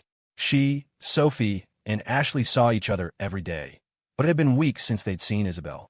After Wyatt hung up, Chloe told him that Isabel would be picking them up soon, so he should just go meet Chris. She would have Isabel drive her home later. So, Wyatt drove off alone to find Chris. When they met up, Chris began to explain 2 places. One is a large apartment in a residential complex. The other is a small, single-family house with its own yard. The pro of the first one is convenience. Subway station right outside, schools aren't far. The pro of the second is no need to worry about neighborly harmony. Both are second-hand, but the first one was barely lived in after being renovated. Supposedly, it's one of several properties a big boss from up north owns in the city. The second is an old house built last century, and the original family lived there for over 20 years. Wyatt first went with Chris to see the large apartment. It was indeed huge, over 3,000 square feet on one floor, a beautifully renovated 5-bedroom, 2-living-room unit. Aside from 2 guest rooms sharing a bathroom, every other room had its own en-suite. Chris led Wyatt on a tour. The layout is great. Even if my parents and Paige's parents came to visit at the same time, there'd be enough room. It's nice. What's the price? Around $8,000 a square foot. The owner's firm price is $4 million. Wyatt nodded without giving immediate advice, and they quickly headed to the small, single-family house. This place, including the yard, is only about 2,000 square feet, but like your place, it has 3 floors. After touring the house, Wyatt asked, "How much is this one?" The location is a bit worse than the last one, but it's still over $3 million. Seeing Wyatt remain silent, Chris asked impatiently, "Which one do you think is better?" They both have their pros and cons, but I think the large apartment is more suitable for you. First, it's already renovated. You can buy some furniture and move right in. This house would take at least 6 months to renovate before you could live in it, and you'd have to let the formaldehyde air out after that. Your son would probably be born before you could even move in. That's a good point. If you really like single-family homes, you can just buy one later when you have the money. I think housing prices will drop in a few years. Prices will drop? Yeah. Housing prices are rising all over the country, and you're the only ones saying they'll drop. Anyway, pay in full if you can. A mortgage isn't worth it. If you don't have enough, I can lend you some. Chris laughed. That won't be necessary. My dad's been saving his whole life. He can still come up with this much. I'll talk to Paige tonight. We'll have her ask her parents for the furniture money. Are you 2 competing to see who can bankrupt their dad first? You only get married once. We're both only children. If they don't spend their money on us, who will they spend it on? True. Then I'll go with the big apartment. I'll go to the realtor this weekend and get the paperwork done. I promised Paige I'd have the house sorted out by the end of the month. Wyatt nodded, and they left together. With Chloe not at home, Wyatt felt like something was missing when he got back. He first read through the script, found nothing to change, then played on his phone for a while. Finding it boring, he couldn't resist sending Chloe a message. "Wyatt, when are you coming back?" Chloe replied 2 minutes later, a little later. "We're going shopping after dinner." Wyatt replied with an "oh," then went back to scrolling through short-form videos. Half an hour later. "Wyatt, still not done shopping?" "Chloe, we just got to the mall." "Wyatt, come back early." "Chloe, I know." An hour later. "Wyatt, why aren't you back yet?" "Chloe, soon. Wyatt looked at the time. It was past 9:30 p.m. He called her directly, but it wasn't Chloe who answered. It was Isabel, who had snatched the phone. "Hello, Mr. Wyatt. We're finally having a girls' night out. Why are you messaging her every 10 minutes? Even a parole officer isn't this intense. How long are you for planning to be out? It's still early. We're thinking of hitting up a karaoke bar later, maybe order a couple of male models to have some fun. You just wait. I'm calling Michael right now. Go ahead. I'm not afraid of him." Hearing Isabel's nonsense, Chloe quickly grabbed the phone back. "We're getting ready to leave now. We'll be home in about 20 minutes. Oh, I got you something to eat. All right. Tell Isabel to drive slowly. I'll wait for you at home." "I know." After hanging up, Wyatt opened the Beauties Gamecast group chat, tagged everyone, and sent a message. "Tomorrow at 2 p.m. I'm arranging for a van to pick you up at the school gate. Be ready. Ashley, got it. Sarah, got it. Lily, got it. Winnie-Sia, got it. Nina Sue, got it. Clairely, got it." Wyatt then sent a voice message to Carl across the street.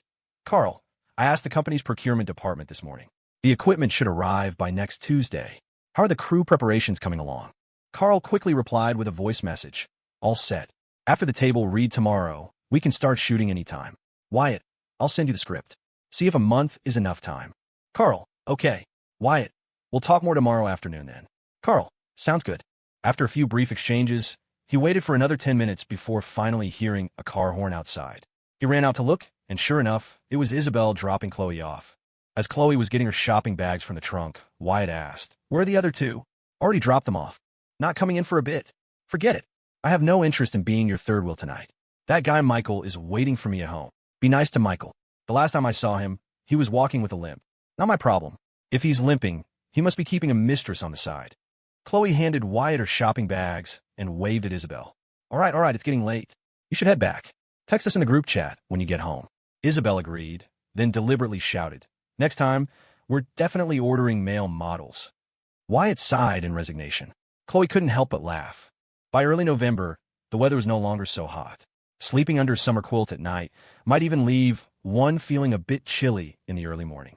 After waking up cold once, before the sky had fully brightened, Wyatt got out of bed, found a spring and autumn quilt in the closet, put a cover on it, and spread it on the bed. He then threw the summer quilt into the washing machine. He had intended to catch some more sleep after all this, but lying in bed, he couldn't fall asleep. So, he got up, went downstairs to cook a pot of millet porridge, then changed into his running shoes and jogged along the sidewalk in front of his house. When he returned home, Chloe was already downstairs, attempting to fry eggs and ham slices in the kitchen. Wyatt didn't go in to help. He just said, "I'm going upstairs to take a shower," and headed up. The morning passed quickly. After lunch, they sat on the sofa playing on their phones for a while.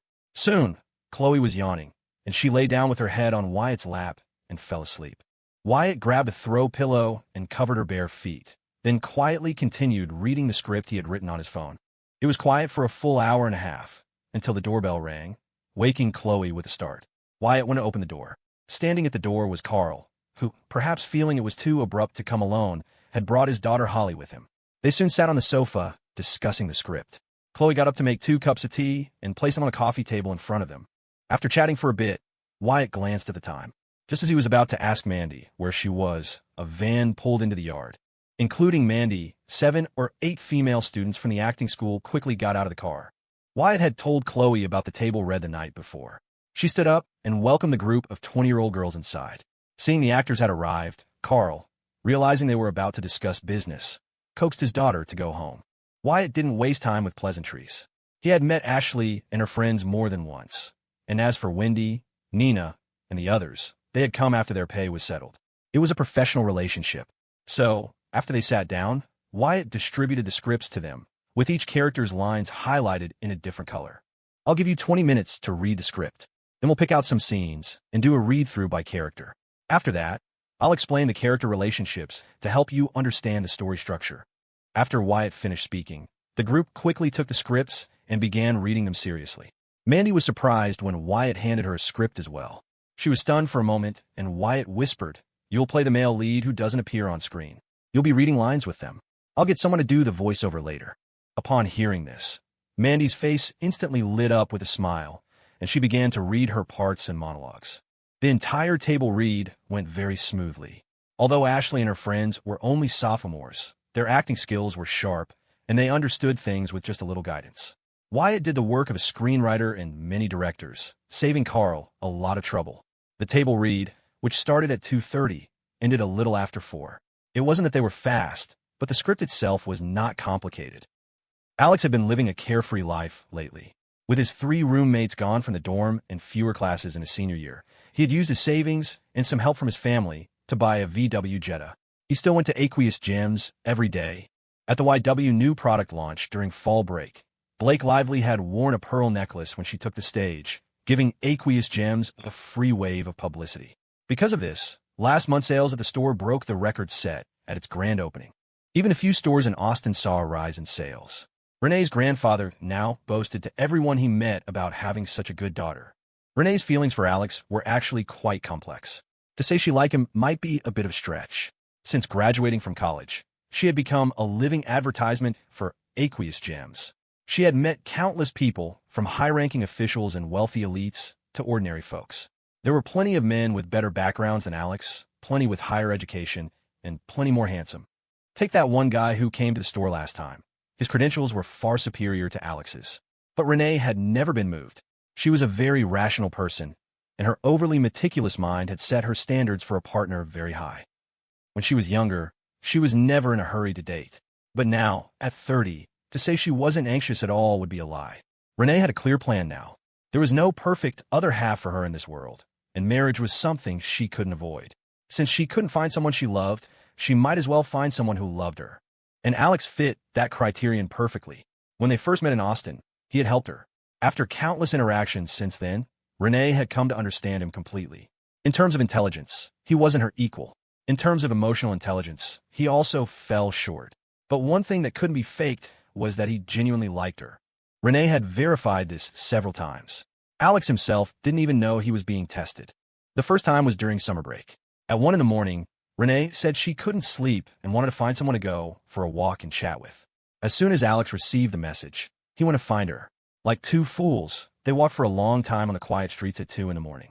All night, Renee listened to Alex talk about his childhood. Every time she laughed, he would laugh along with her, carefree. The second time was when her other suitor came to the store. Renee, who had no interest in him, deliberately acted as if she was having a great conversation with him. Even though she had cleared things up that night, the next day, Alex still mustered up the courage to say with a hint of jealousy, "Renee, can you not get so close to that guy in the future?" When Renee feigned ignorance and asked, "Who are you talking about?" Alex whispered the suitor's name quickly, and Renee covered her mouth and laughed for a long time. The last time was also one evening. After dinner, Renee deliberately brought Alex back to her place and asked him to drink with her. After getting drunk, she collapsed on the sofa. Alex used all his strength to help her to the bed. Then she heard him walking around the apartment. Renee thought he was struggling between impulse and reason. But after a long time, all she heard was the sound of a closing door. The moment Alex left, Renee sat up on the bed as if nothing had happened. After years in the business world, her alcohol tolerance was quite high. A few glasses of wine were nothing to her. Only after she sat up did she realize that Alex hadn't been pacing around torn. He had been picking up the throw pillows from the floor and putting them back on the sofa. Everything else scattered on the floor was back in its proper place. He had even mopped the floor. A blanket had been placed over her, and the thermos by her bed was filled with a very strong, very potent hangover tea. The most outrageous thing Alex did that night was merely taking off her slippers. So now, their relationship had naturally evolved into that of a couple. Renee even openly admitted their relationship to the staff at the store, and so Alex, without any effort, acquired another title, Mr. Young. Renee was the lady boss, and as her boyfriend, Alex naturally became the boss.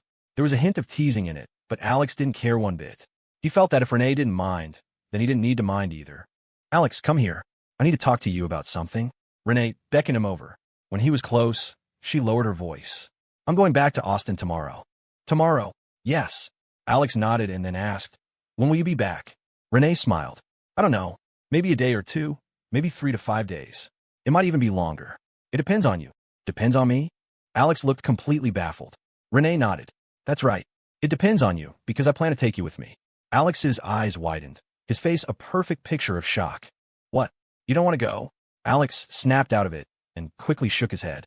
"No, it's not that. I just wasn't mentally prepared. I'm nervous." "You should be nervous." "Huh?" Renee's words made Alex feel a bit unsteady on his feet. She smiled. "I'm giving you a heads up. I don't plan on telling my parents in advance this time. So when we meet, it'll definitely be a bit awkward. My dad is old-fashioned and stubborn.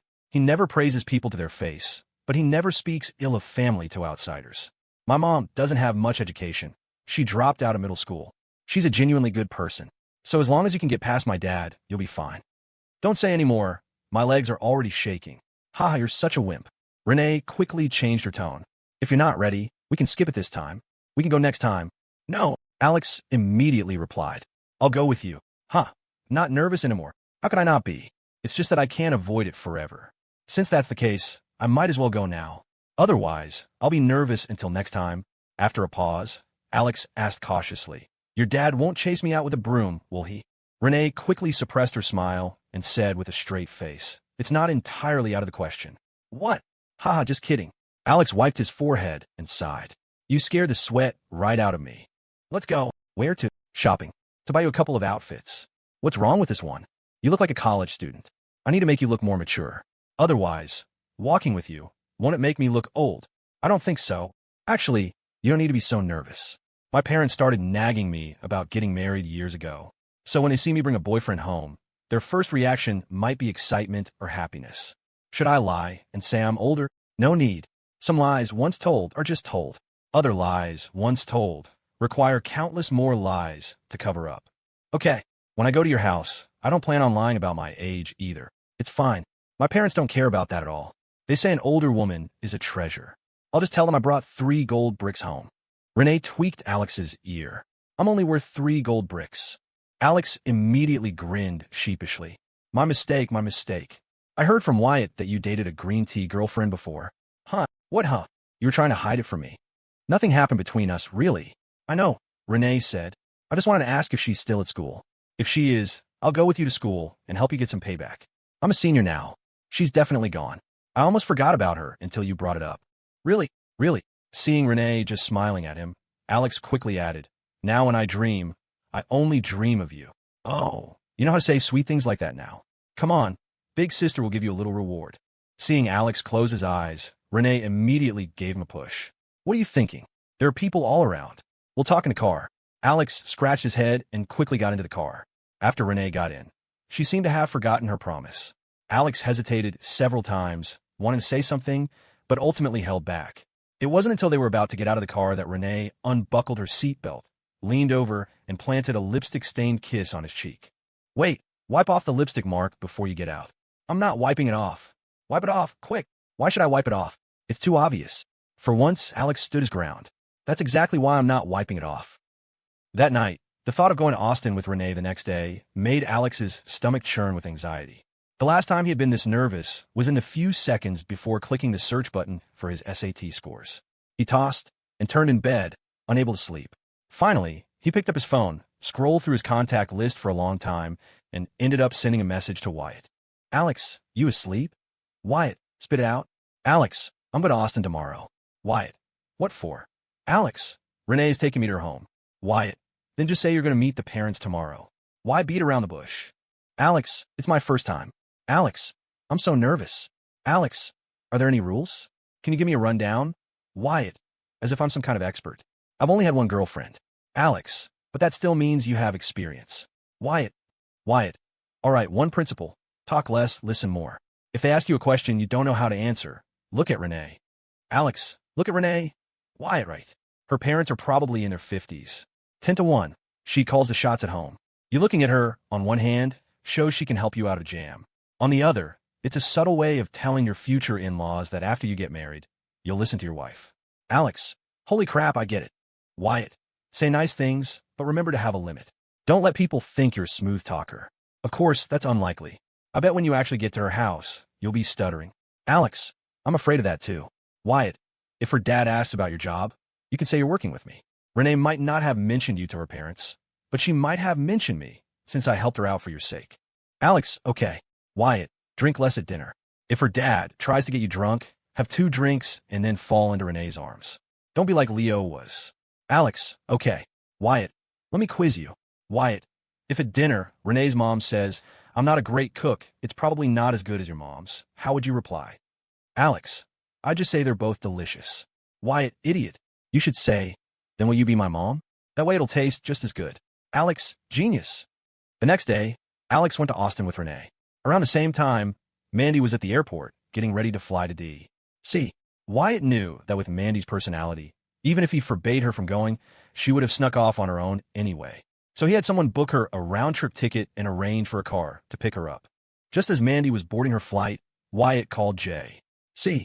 Even though it was a Sunday, as the student government president at Georgetown, J.C. still had plenty to do.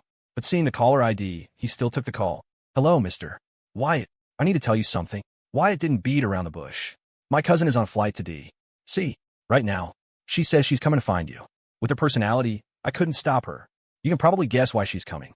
I hope you'll be direct with her, whether you accept or refuse. G.C. was silent for a long moment. By the time he was about to reply, Wyatt had already hung up. G.C. felt a bit helpless and sent a voice message. When does she arrive? I'll pick her up from the airport. I've arranged for a pickup. Just act like you don't know anything. Okay. They left it at that, not continuing the conversation. Meanwhile, in the Georgetown Student Government Conference Room, President Jiang? President Jiang? Ji. See. Snapped back to reality and nodded. All right, let's continue. The format for this debate tournament must be finalized by Wednesday to ensure fairness. The list of participants from each department also needs to be confirmed by then. After this campus tournament, our school will form a team to participate in the International Collegiate Debate Invitational. Ji. See. Spoke eloquently while everyone else took notes. As the meeting was about to end, he said, I have a personal matter to attend to this afternoon. If any departments have issues, please contact Vice President Tan directly. Okay, that's all then. Meeting adjourned. If student governments at other schools were just for show, struggling to recruit members, Georgetown's was a different story entirely. It wasn't a place just anyone could join. Usually, the student government president position at a top school like this was a stepping stone. Anyone who held this position could be said to have a limitless future. And Georgetown was just a step below the Ivy League in this regard. As one of the universities that sent the most students into politics, becoming the student government president here required not only exceptional ability, but also a certain background. Typically, someone who held this position and chose a path in politics would find themselves thriving, their career taking off like a rocket. After the meeting, the department heads left in small groups. Ji. See. Was gathering his materials when someone called out, President, Ji. See. Turned and smiled. Is there something else? The head of the organization department, Jenny Ling, smiled back. Want to grab lunch together? Ji. See. Quickly shook his head. I have plans with someone else. Who? Ji. See. Smiled. You don't know them. With those 4 words, he walked away. Watching him leave, Jenny stood frozen for a few seconds before sighing in resignation. On his way back, J. C. S. mind was filled with questions. It's Sunday, and tomorrow is Monday. If she arrives at noon, does that mean she has to leave tonight? The campus is so big. If she comes in, she won't get lost, will she? Coming all the way from New York to D.C. Could it be because I haven't been replying to her messages properly? Sigh. Back in his dorm, only one roommate was there studying. The other 2 were, as always, at the library. Birds of a feather flocked together. In this dorm, even at night, you would never hear the sound of keyboards clacking for video games, only the rustling of pages being turned. Ji. See. Sat down. He thought he could still read for a while, but no matter how he tried, he couldn't focus. He folded the page corner and took out his phone to get the flight number from Wyatt. The flight from New York to D.C. was just over 2 hours. Mandy had boarded around 9 a.m., so she should arrive a little after 11 a.m., but it would take another 40 minutes or so to get from the airport to campus, so she would probably arrive around noon. Okay, she'll probably come in through the East Gate. I'll just eat at the central cafeteria today. Ji. See. Waited in his dorm until 11:40 a.m., then left and headed towards the East Gate. At the same time, in a black Audi. Sir, how much longer? About 20 minutes, Mandy said. Oh, and took out her phone, opened her messenger app, and sent a message to J. C. Hey, have you eaten yet? G. C. Not yet. Mandy, were you busy with this weekend? J. C. Not busy today. Mandy, if you're not busy, why don't you message me? If I don't message you, will you never message me? G. C. That's not it. Mandy, send me your mailing address. G. C. What are you sending me? Mandy food. Better be detailed, down to the dorm building and room number. G. C. Thought. Is she planning to come straight to the men's dorm to find me? He quickly replied. Campus mail doesn't deliver to the door. Just write my name and phone number. I'm on my way to the cafeteria now. Mandy's real goal was to find out his dorm location. Hearing that he was going to the cafeteria, she quickly asked, Your school has 4 cafeterias. Which one do you usually eat at? The central one. It's the closest to the East Gate. Just come in and walk straight. You'll see it after 2 intersections. Mandy, how long does it take you to get from your dorm to the cafeteria? J. C. Maybe 15 minutes. Mandy, okay, got it. G. C. Read the message, put his phone back in his pocket, and deliberately slowed his pace. He thought to himself, I've made it so clear. She can't possibly still not find it, right? He quickly shook his head and chuckled. What a dork. 15 minutes later, J. C. arrived at the cafeteria. He got a plate of food and scanned the room, finally sitting down at the most conspicuous table near the entrance. He had just sat down when a girl walked up to his table. He looked up with a smile, about to speak, but realized the person in front of him wasn't who he was expecting. It was Jenny Ling from the meeting that morning. Didn't you say you had plans with someone? Why are you eating alone? I'm waiting for someone. Waiting for someone. Jenny asked curiously. The West Cafeteria is so much closer to your dorm. Why did you come all the way over here to eat? G.C. said, I told you. I'm waiting for someone. Jenny pouted, thinking he was lying to her. But she didn't say much more. After saying, I'll come back later, she went to get her own food. G.C. wanted to say something, but it was too late. G.C. picked at his dinner, his mind racing, trying to figure out how he was going to explain this to Jenny. Just as he was wrestling with the problem, a girl came rushing in through the main doors of the cafeteria. She scanned the crowd, her eyes landing on him instantly. Even from behind, Mandy King was sure it was him. Only J.C. would sit bolt upright on a backless cafeteria stool, and only he would carry around a dented, old-school thermos that looked like it belonged to his grandfather. Mandy hurried over, clapping her hands over his eyes from behind. She put on a silly, high-pitched voice. Guess who? G.C. froze for a second, a faint smile playing on his lips. He deliberately put on a grumpy tone. Come on, I'm eating. Guess. I can't. I'll give you a hint. I don't go to this school. Mandy. Not bad, she said, her real voice returning. You actually got it. Mandy dropped her hands, and J.C. turned around, a genuine smile breaking through. I knew it was you the second you said hello. We sat next to each other for almost 2 months this summer. I'd recognize your perfume anywhere. Perfume? You're so full of it. Neither of them noticed Jenny standing by the food counter, a tray of food in her hands, her happy expression frozen as she stared at the two of them. He really was waiting for someone, and it was a girl. G.C. feigned curiosity. What are you doing in D.C.? Did you come with your cousin? Nope. I came by myself. What for? G.C. asked, knowing the answer already. To find you, obviously. Mandy walked around the table and slid into the seat Jenny had been aiming for. Then, without missing a beat, she grabbed the fork off J.C.'s tray, speared a piece of chicken, and popped it in her mouth. Hey, your cafeteria food isn't half bad, she said, chewing. G.C. stood up. I'll get you a plate. What do you want? Same thing you're having. G.C. nodded and walked off. He came back with a plate of identical food, plus a hot dog on the side. She loved hot dogs. He'd learned that over the summer. He returned to the table and set the plate in front of her before sitting back down. Mandy glanced around conspiratorially. Why do I feel like everyone is staring at me? She whispered. I don't think so. They are. I saw them when I was talking to you. Any girl showing up like this, getting this close to J.C. on Georgetown's campus, will have drawn the same attention. He didn't explain. He just smiled. Maybe they think you're pretty. And you? What do you think? Mandy chewed on the end of her fork, her eyes locked on his. Do you think I'm pretty? Her questions were always so direct. It was enough to make even J.C., who'd seen his fair share of the world, a little shy. You are, he said quietly. Correct answer. Your prize is a hot dog. Mandy picked up the hot dog and dropped it onto J.C.'s plate. He immediately put it back on hers. You eat it. I'm not a big fan. Fine. So, when are you heading back? G.C.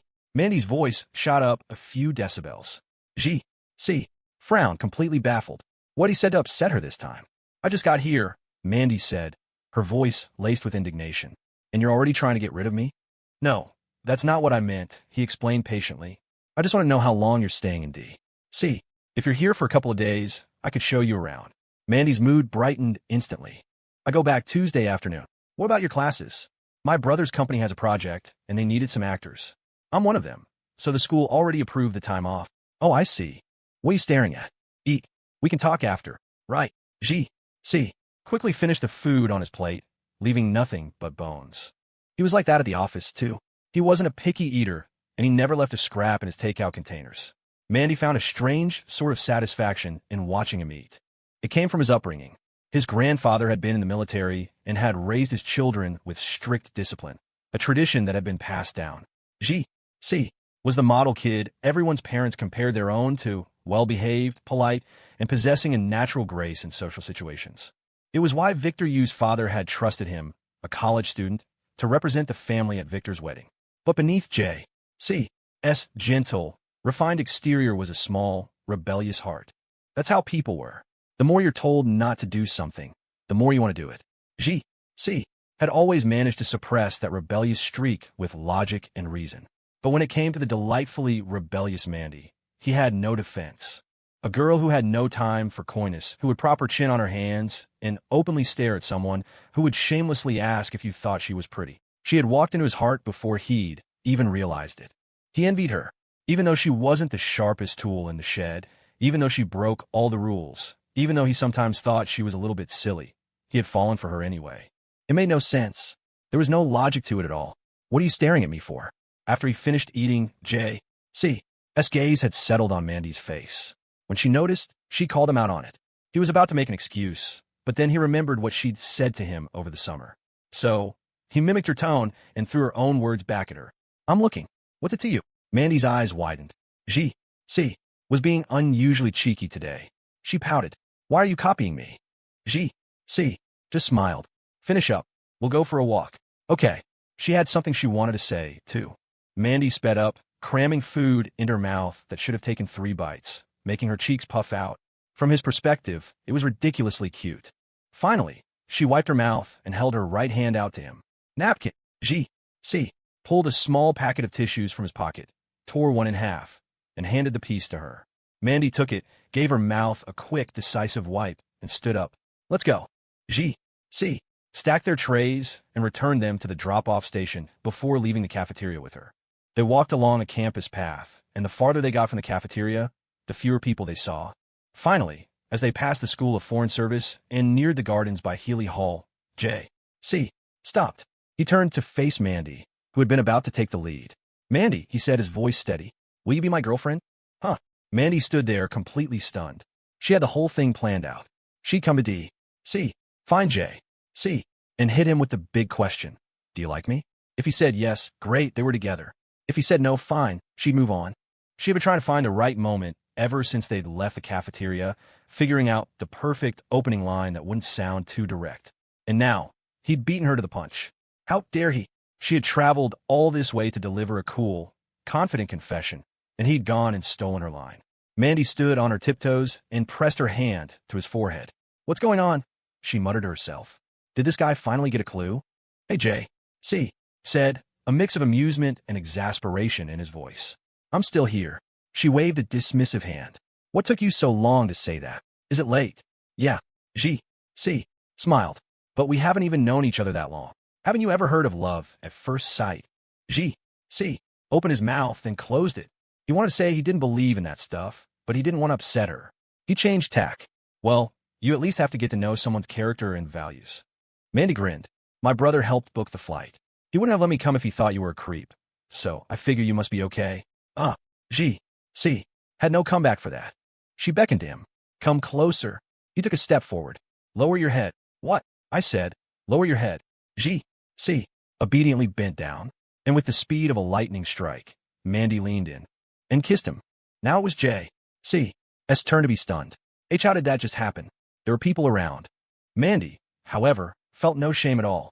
After the kiss, she simply linked her arm through his, completely ignoring the shocked stares of passersby.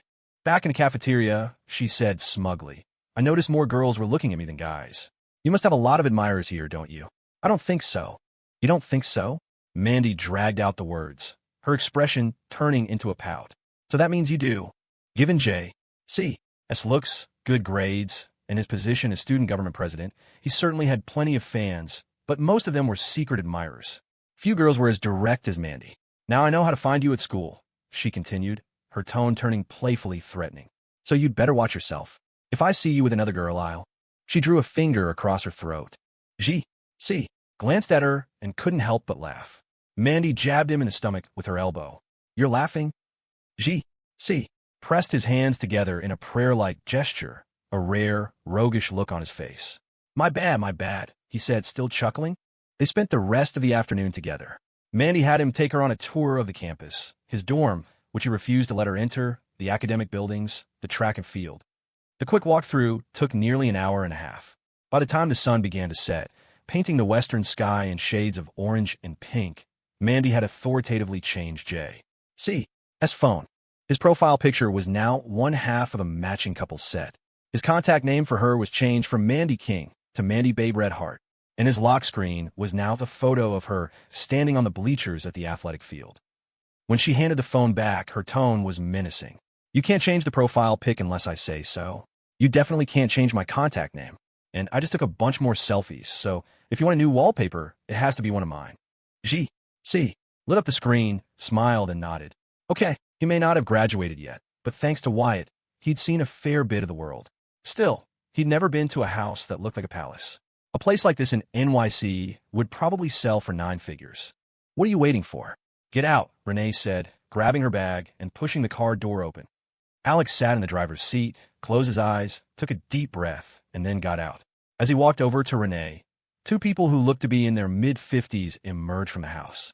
Renee's father, Jian-Ping Fei, had a stern, square face and dark skin. He wore a crisp, executive-style jacket, his expression unreadable. The woman next to him was, of course, Renee's mother. She was nearly 5 years younger than her husband, and with hair she dyed black every 3 months.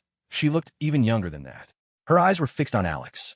Where her husband remained silent, she spoke first. "You're back." "Yeah." Renee gave Alex a look, and he followed her toward her parents. "And this young man is?" her mother asked. Renee smiled and hooked her arm through Alex's. "Oh, this is my boyfriend, Alex. These are my parents."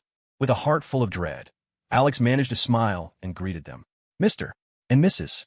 Fei." Renee's mother, a woman named Wendy, responded warmly and looked Alex up and down again. Seeing her husband still wasn't speaking, she smiled at her daughter. "You silly girl. Why didn't you tell us you were bringing your boyfriend home? Come inside, come inside." The 5-story mansion had a soaring, open-concept lobby. A chandelier that had cost over $100,000 years ago hung from the ceiling. The solid wood sofa and chairs screamed expense. Alex sat down gingerly, afraid to even look around. He had barely settled in when Jian-Ping spoke to Renee, his voice firm. "You come with me." Without another word, he walked away. Renee gave Alex a reassuring glance and followed her father.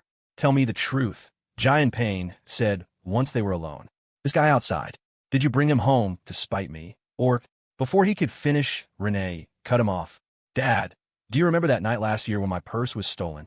What are you trying to say? He was the one who helped me that night. So you got together with him because of that?" "Of course not," Renee said frankly. "We've been seeing each other for a while. I'm serious about this." "How old is he?" 22. "And you?" 30. "Does that seem reasonable to you?" "Dad, don't be so cynical. He's not the kind of person you think he is." "Huh, I'm cynical?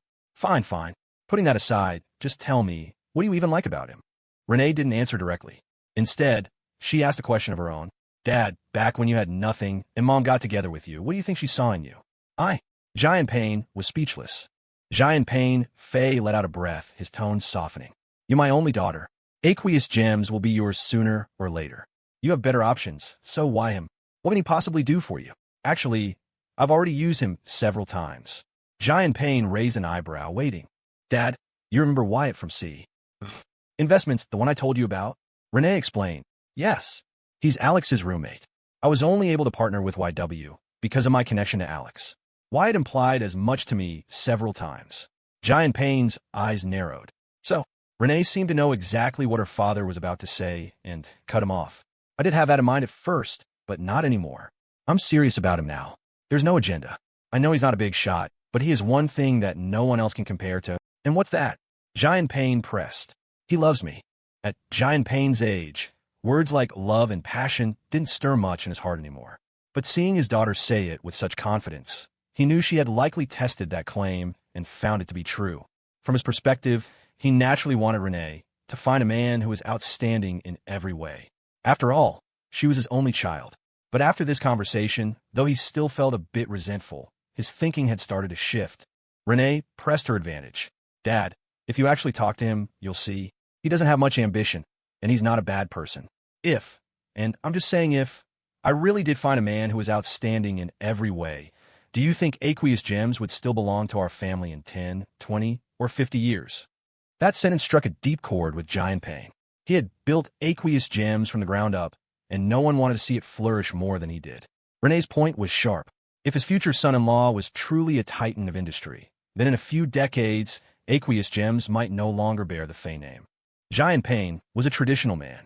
Even if he were long gone in a few decades, he couldn't accept that possibility, not right now. Renee had given him something serious to think about. Seeing her father fall silent, Renee walked over. A mix of sweet talk and her tried-and-true pouting, and Jian-Ping quickly folded. The two of them returned to the living room. Alex's heart was pounding in his throat.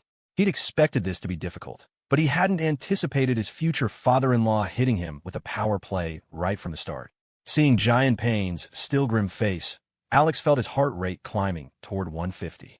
In this house, what Giant Payne said went. If he didn't nod his approval, Renee's mother wouldn't dare be too welcoming, even though she thought Alex was perfectly fine. But neither the mother, the daughter, nor Alex himself could have predicted what Giant Payne would say next.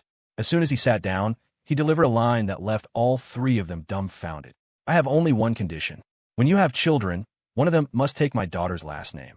Alex stared at him, his heart still hammering. Giant Payne's face hardened again. What? You don't agree? Alex shook his head frantically. No, that's not it. I have no problem with that. Only after hearing this did Giant Payne finally start asking about his family and background. Renee and her mother exchanged a knowing smile. Everything was settled. That night, Wyatt received another message from Alex. Alex excitedly reported that all the advice Wyatt had given him had worked perfectly. Even the final test question Wyatt had prepped him for had been delivered verbatim by Renee's mother. When Alex recited the perfect answer, the whole family had frozen in stunned silence at the dinner table. Alex had been sure he'd be banished to a hotel for the night, but Renee's mother had insisted he stay. Crucially, her father hadn't objected, a silent endorsement. The hardest part, it seemed, was over. After the filming equipment was purchased, Carl Chin quickly began shooting with his cast. After years of being a powerless assistant director on set, he was now in charge again, and he poured every ounce of his skill into the project, striving for perfection in every shot. While the game over, project progressed smoothly. The employees at Arc Interactive were in a race against time, furiously writing code. The promised stock options wouldn't be distributed equally, of course. It was still a merit-based system. But no matter how much they received, the thought of cashing in once the new game launched had everyone in the company fired up and focused on their work. As for Wyatt, he was still shuttling between his two companies, and now he had to review Carl's daily footage at night. The days flew by, and before he knew it, it was the end of November. The temperature had plunged from the 70s at the beginning of the month to the low 40s. After 2 weeks of relentless rain, the sun finally broke through. Chloe woke up to sunlight streaming through the sheer curtains. The dreary, overcast weeks were finally over. She stretched and sat up in bed. Time to get up. It's Saturday. Let me sleep, Wyatt mumbled. Chloe called his name again, but seeing no sign of movement and knowing how tired he'd been lately, she let him be. She slipped out from under the covers, put on her slippers, and walked into the adjacent walk-in closet. After scanning the racks of clothes, she quickly picked out a thick sweatshirt and a pair of jeans. Downstairs, she went straight to the kitchen. She took a few frozen items from the fridge and put them in the steamer, then started making soy milk with the blender. After that, she went to the laundry room, took out the clothes from the dryer, and carried them outside to hang them up. The clothes were already dry. Yes, but clothes dried by the sun had a special, clean scent that she loved. But when she saw the pair of men's underwear in her hand, with yet another hole in it, she sighed in frustration. Could it be that the underwear he buys is just bad quality? She wondered. After hanging the clothes, she went back to the living room, sat on the sofa, and opened up Amazon to pick out some high-quality cotton underwear for the man, still sleeping soundly upstairs. By the time Wyatt came down, the shumai and buns were perfectly steamed. Remembering a message from Chris last night, Wyatt sat down and said, "We're going over to Chris's place later. Paige is back in New York." "Yeah." Wyatt took a bite of a bun, a wicked grin spreading across his face. "You see, even Paige is pregnant and planning to have a baby. Does that mean we don't need to take precautions? Starting today?" Chloe just snorted, not bothering to grace him with a response. Wyatt didn't mind. He was just teasing her. He pulled out his phone and opened the calendar. Chloe saw him put down his fork. "What are you looking at?" "Seeing what month I turn 22 next year. Then we can go get our marriage license and make it official." "When is it?" Chloe asked immediately. "May. And it just so happens to be on May 20th. After Chris bought the luxury apartment at the beginning of the month, he immediately started ordering all sorts of furniture. Worried that his taste wasn't up to Paige's standards, he had to video call her every time he went to a furniture store. After half a month of this exhausting process, they had finally bought most of the big and small pieces. When Wyatt and Chloe arrived, the two were in the middle of unpacking boxes. The space in front of the living room sofa was piled high with packages. Wyatt surveyed the living room. "Nice," he said with a grin. "You've done a great job with the place." Chris sighed, walking over to get them some water. "Don't even mention it. This month has been exhausting. Thank God it's almost over." Chloe walked over and sat down where Chris had been, helping Paige open packages. "When are your parents coming to visit?" Wyatt asked casually. "At the end of the year. Are they planning to stay in New York for good?" Chris shook his head. "Probably not. I wouldn't mind, but Paige doesn't want anyone nagging her all the time." The two guys chatted idly, while Paige and Chloe started their own quiet conversation. Chloe glanced over at Wyatt and Chris, then lowered her voice. Paige, how did you suddenly get pregnant? At the question, Paige shot a nervous look toward Chris before smiling. To be honest, I was pretty surprised myself. Chloe's voice dropped to a whisper. You mean you two weren't using protection? Of course we were. Paige put down the box cutter, lowered her head, and whispered her explanation. It was just, we had a fight one time, and I got so mad that I took a needle. Paige's voice trailed off, her confidence waning. Chloe had to lean in to hear the rest. When she finished, Chloe's eyes were wide with astonishment. She couldn't believe Paige would pull a stunt like that.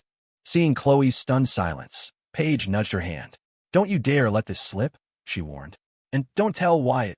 Okay, Chloe whispered, but she still couldn't wrap her head around it. But why would you do that? You and Chris haven't even graduated yet. Paige smiled faintly. Like I said, I was mad.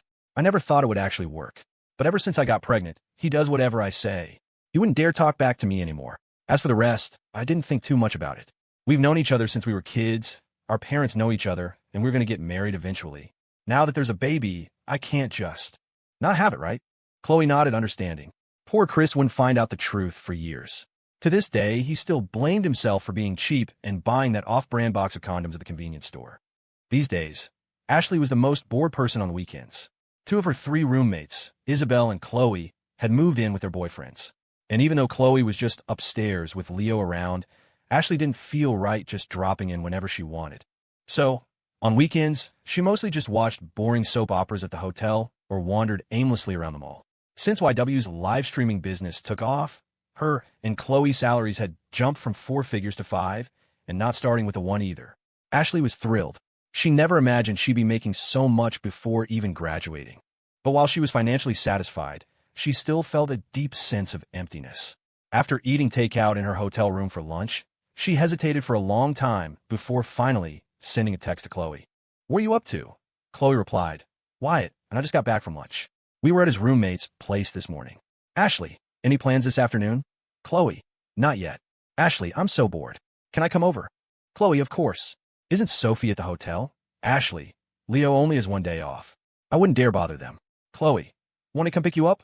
Ashley, you could drive now.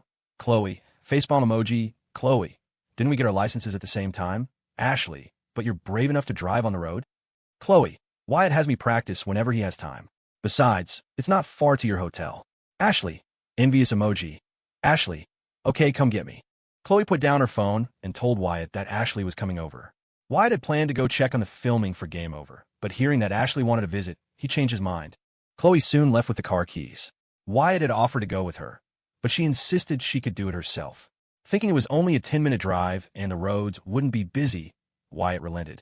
Half an hour later, Chloe returned, but she struggled for a long time at the gate, unable to back the car into the driveway. In the end, she had to honk to get Wyatt to come out. Under his guidance, she slowly maneuvered the car into its spot. Mr. Wyatt, I hope I'm not interrupting anything, Ashley said as she got out. Wyatt smiled. If I said you were, would you leave? Of course not. Then what's the point of asking? Ashley pouted. Can't you be a little nicer when you talk to a beautiful woman? Wyatt turned away, waving a hand in the air. Sorry, all my gentleness is reserved for Chloe. TSK, TSK. Just as Wyatt got back to the living room, he received a call from Carter Liu. He said that the final block of shares in OFO Bikes was attracting interest from Japan's SoftBank Group.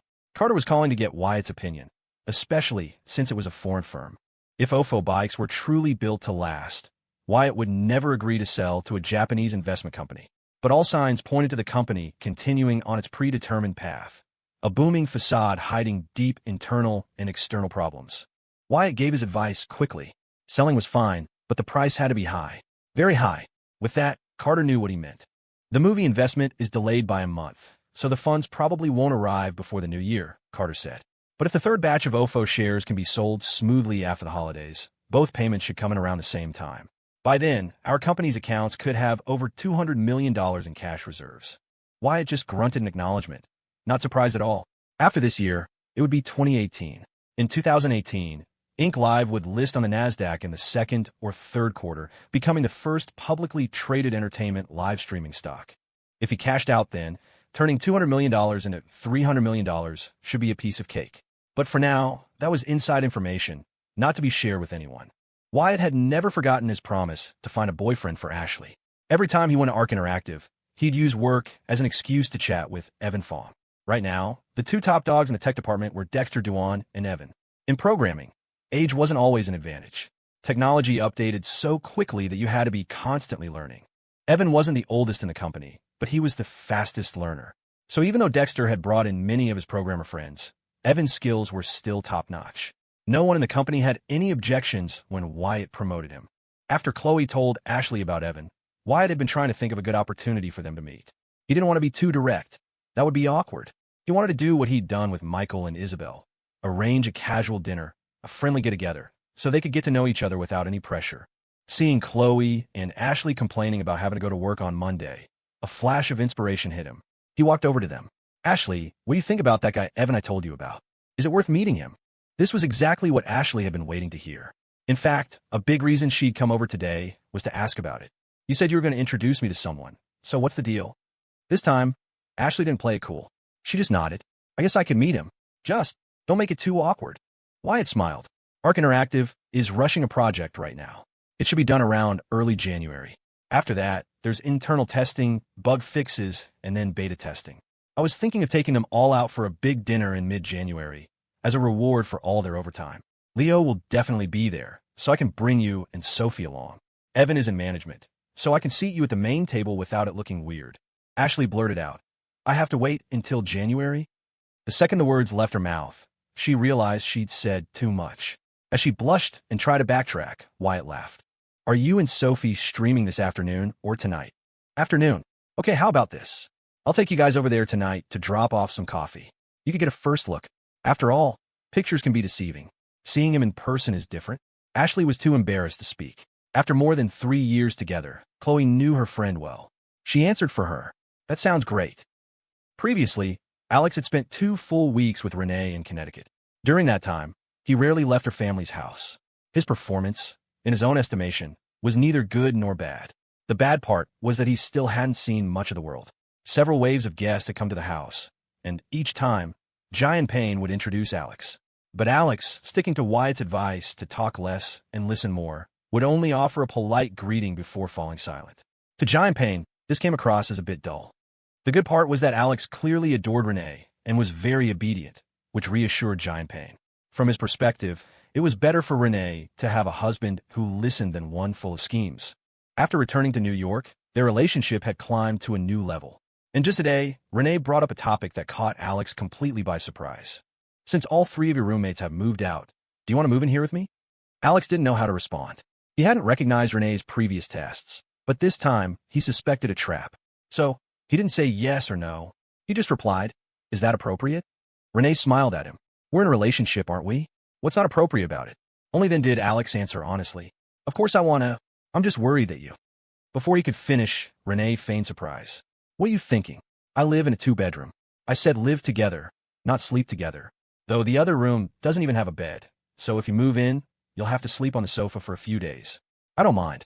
I'd be happy to sleep on the sofa. Renee smiled, then changed the subject. Call Wyatt and ask if he has time for lunch today. I want to pick his brain about something. What is it? Renee nodded. YW's live streaming is doing really well. I want to jump on the bandwagon, so I need his advice. Alex nodded immediately. I'll call him right now. He pulled out his phone, made a quick call to Wyatt, and put it down. When should we head over? It's 10:30 now. Let's go in half an hour. Renee smiled faintly. If I had made that call myself, she thought, Wyatt probably wouldn't have agreed so readily. No, not probably. Definitely. She clearly remembered 2 very meaningful things Wyatt had once said to her, completely out of the blue. The first was, the smarter a woman is, the more likely she is to end up alone. The second was, you two, one willing to take it and one willing to dish it out, are actually a perfect match. At the time, Renee hadn't understood the hidden meaning. She'd assumed he was just making small talk. But looking back, she realized Wyatt had seen right through her, that he knew she had once been using Alex.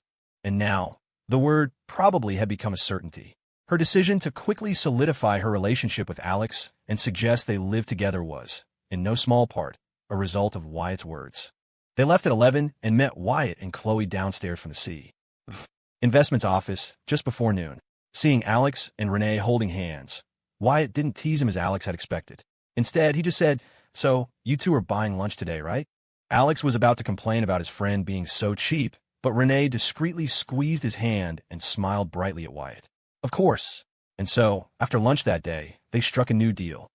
YW's live stream would now also feature and sell products from aqueous gems for a commission of only 5%. As Wyatt watched Alex drive away with Renee, he smiled at Chloe. Well, am I a good roommate, or what? It seems your roommate didn't quite catch on to your good intentions, though. Wyatt's eyes widened in mock surprise. You figured it out? So you're not so dumb after all. Chloe reached out and pinched his ear. Who are you calling dumb? She demanded. I'm dumb. Still not satisfied, Chloe stomped on his foot and pouted. If I didn't like you, do you really think I'd be so easy to fool? After a full year of operation, YW had become one of the country's most popular women's apparel brands. As its live streaming business flourished, so did its sales. This afternoon, upon arriving at YW, Wyatt immediately called all department heads into the conference room. The agenda was simple: to discuss whether to expand the brand's product lines to include spring, summer, and fall collections. The discussion was prompted by overwhelming demand from customers in the official online store's comment sections. This time, Wyatt didn't make a unilateral decision. After a thorough discussion, he put to a vote. The result, surprisingly, was unanimous. Wyatt smiled. All right, let's have the R&D and design department get started on the new designs. All finished sketches are to be submitted to Tanya Yuan for review by our guest designer. Once she approves, the production and procurement departments can begin the next phase. Understood. Got it. Okay, meeting adjourned. Back in his office, Wyatt called in Carla Jones from Business Relations and Jenna Jiang from Marketing. Each of them stayed for half an hour. No one knew what was said, but when they came out, both were clearly smiling. After talking with them, Wyatt called in Hannah. Hannah, he said, getting straight to the point, I've got a lot on my plate between now and the end of the year. I won't be coming in every afternoon anymore, just occasionally. If anything important comes up at the company, call me. You guys can handle the minor stuff on your own. Okay, Hannah said, not surprised. Ever since the company had moved to New York, she had realized Wyatt was far more successful than she had ever imagined. If they hadn't met at the lounge back then, they would have lived in two different worlds. What was truly precious was that, in private, he still called her Hannah, not a more formal Ms. Jean. She was content with that. Wyatt stayed late at the office today. He had promised Ashley he'd take her to Arc Interactive tonight. Under the pretense of delivering coffee, she would get her first look at Evan Fong. Since it was a coffee delivery, they had to wait until after dark. So, after Ashley and Sophie finished their stream, they came to Wyatt's office to wait with him and Chloe. At 8 o'clock, Wyatt finally stood up. All right, it's about time. Let's go. The three women got up and followed him. They stopped at a coffee shop and ordered 50 cups to go. The baristas were swamped, and it took them over half an hour to prepare the massive order. After paying, Wyatt drove them to the office. At night, Arc Interactive was buzzing with energy. Through the glass doors, you could hear the clatter of keyboards. Most of the programmers worked with 2 monitors, and the air was thick with the smell of instant ramen, something the employees had long since gotten used to. Leo had even set up a university dorm-style hot water dispenser in the break room. Next to it was a free snack cabinet. While other snacks were ignored, the various flavors of instant ramen were the most popular item. Eventually, the cabinet was stocked with nothing but ramen and soda. Wyatt's entrance didn't cause much of a stir. For one, he didn't come by often. For another, most of the programmers, hired through internal referrals, weren't the type to suck up. So even though everyone knew he was the boss, they didn't make a big fuss. Wyatt, of course, didn't care. When he saw Leo come out of his office, he pointed towards Evan's desk. He's over there, he whispered to Ashley. Ashley stomped her foot lightly, as if to say, what are you pointing for? Wyatt quickly lowered his hand and chuckled sheepishly. Sophie, you take this side, Wyatt said. Ashley, you take that side. Okay. Ashley nervously began handing out coffee, cup by cup, to the programmers. She had planned to say keep up the good work to each person, but feeling it wasn't her place, she changed it to a simple you got this. The programmers, hunched over their computers, would look up, say a quick thanks, and then, as if injected with adrenaline, dive back into their frantic typing. Wyatt and Leo pretended to chat, but both were watching Ashley. As she got closer to Evan, they couldn't help but smile. Ashley delivered 2 cups, went back for 2 more, and then slowly made her way to Evan's desk, her heart pounding. Just as she reached his side and placed the coffee on his desk, about to say the line she'd repeated a dozen times already, yes. Evan suddenly slapped his desk, nearly falling out of his chair in excitement. In his haste to steady himself, he knocked over the freshly delivered coffee. It spilled across the desk, splashing onto his keyboard and dripping onto the floor. Leo frowned and started to step forward, but Wyatt held him back. Ashley was frozen solid, standing there like a deer in headlights. Evan snapped back to reality. He glanced at Ashley, quickly righted the cup, and then, at the exact same moment, they both blurted out, "I'm sorry. I'm sorry." Evan grabbed a handful of paper towels and wiped down his keyboard. "I've been chasing this bug all afternoon," he said sheepishly. "I finally fixed it. I got too excited. My bad, my bad." Ashley, seeing this, also grabbed some paper towels and wiped the desk. "I'll get you another one," she mumbled before hurrying back to Wyatt, her face beet red. She grabbed a new cup and rushed back, placing it next to Evan's mouse. Evan was about to say something, but Ashley, without even looking up, spun around and walked away as fast as she could, her face a mask of embarrassment. And just like that, their first meeting was over. No one, not even Wyatt, could have predicted it would go like that. Ashley was filled with regret. It didn't feel like her fault, but then again, if she hadn't put the coffee on his desk at that exact moment, none of this would have happened. She felt a small wave of self-blame. On the way back, she was silent, lost in a battle of conflicting emotions. Seeing her so downcast, Wyatt smiled. "Ashley, have you ever considered that if he hadn't knocked over that coffee, he might not have ever looked up at you? Even if he had, he might not have remembered you. But now that he's knocked over the coffee, he will definitely remember you." Ashley blinked, then asked worriedly, "Was that keyboard expensive?" Wyatt slapped his forehead. "Okay, forget I said anything." Leo usually stayed at the office until 10:30 before heading back to his hotel.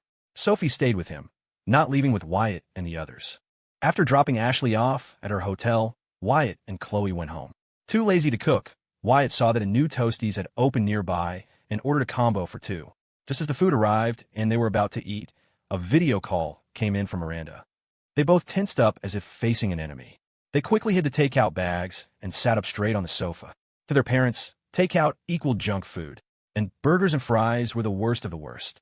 When the video connected and Miranda asked her classic opening line, "Have you two eaten yet?"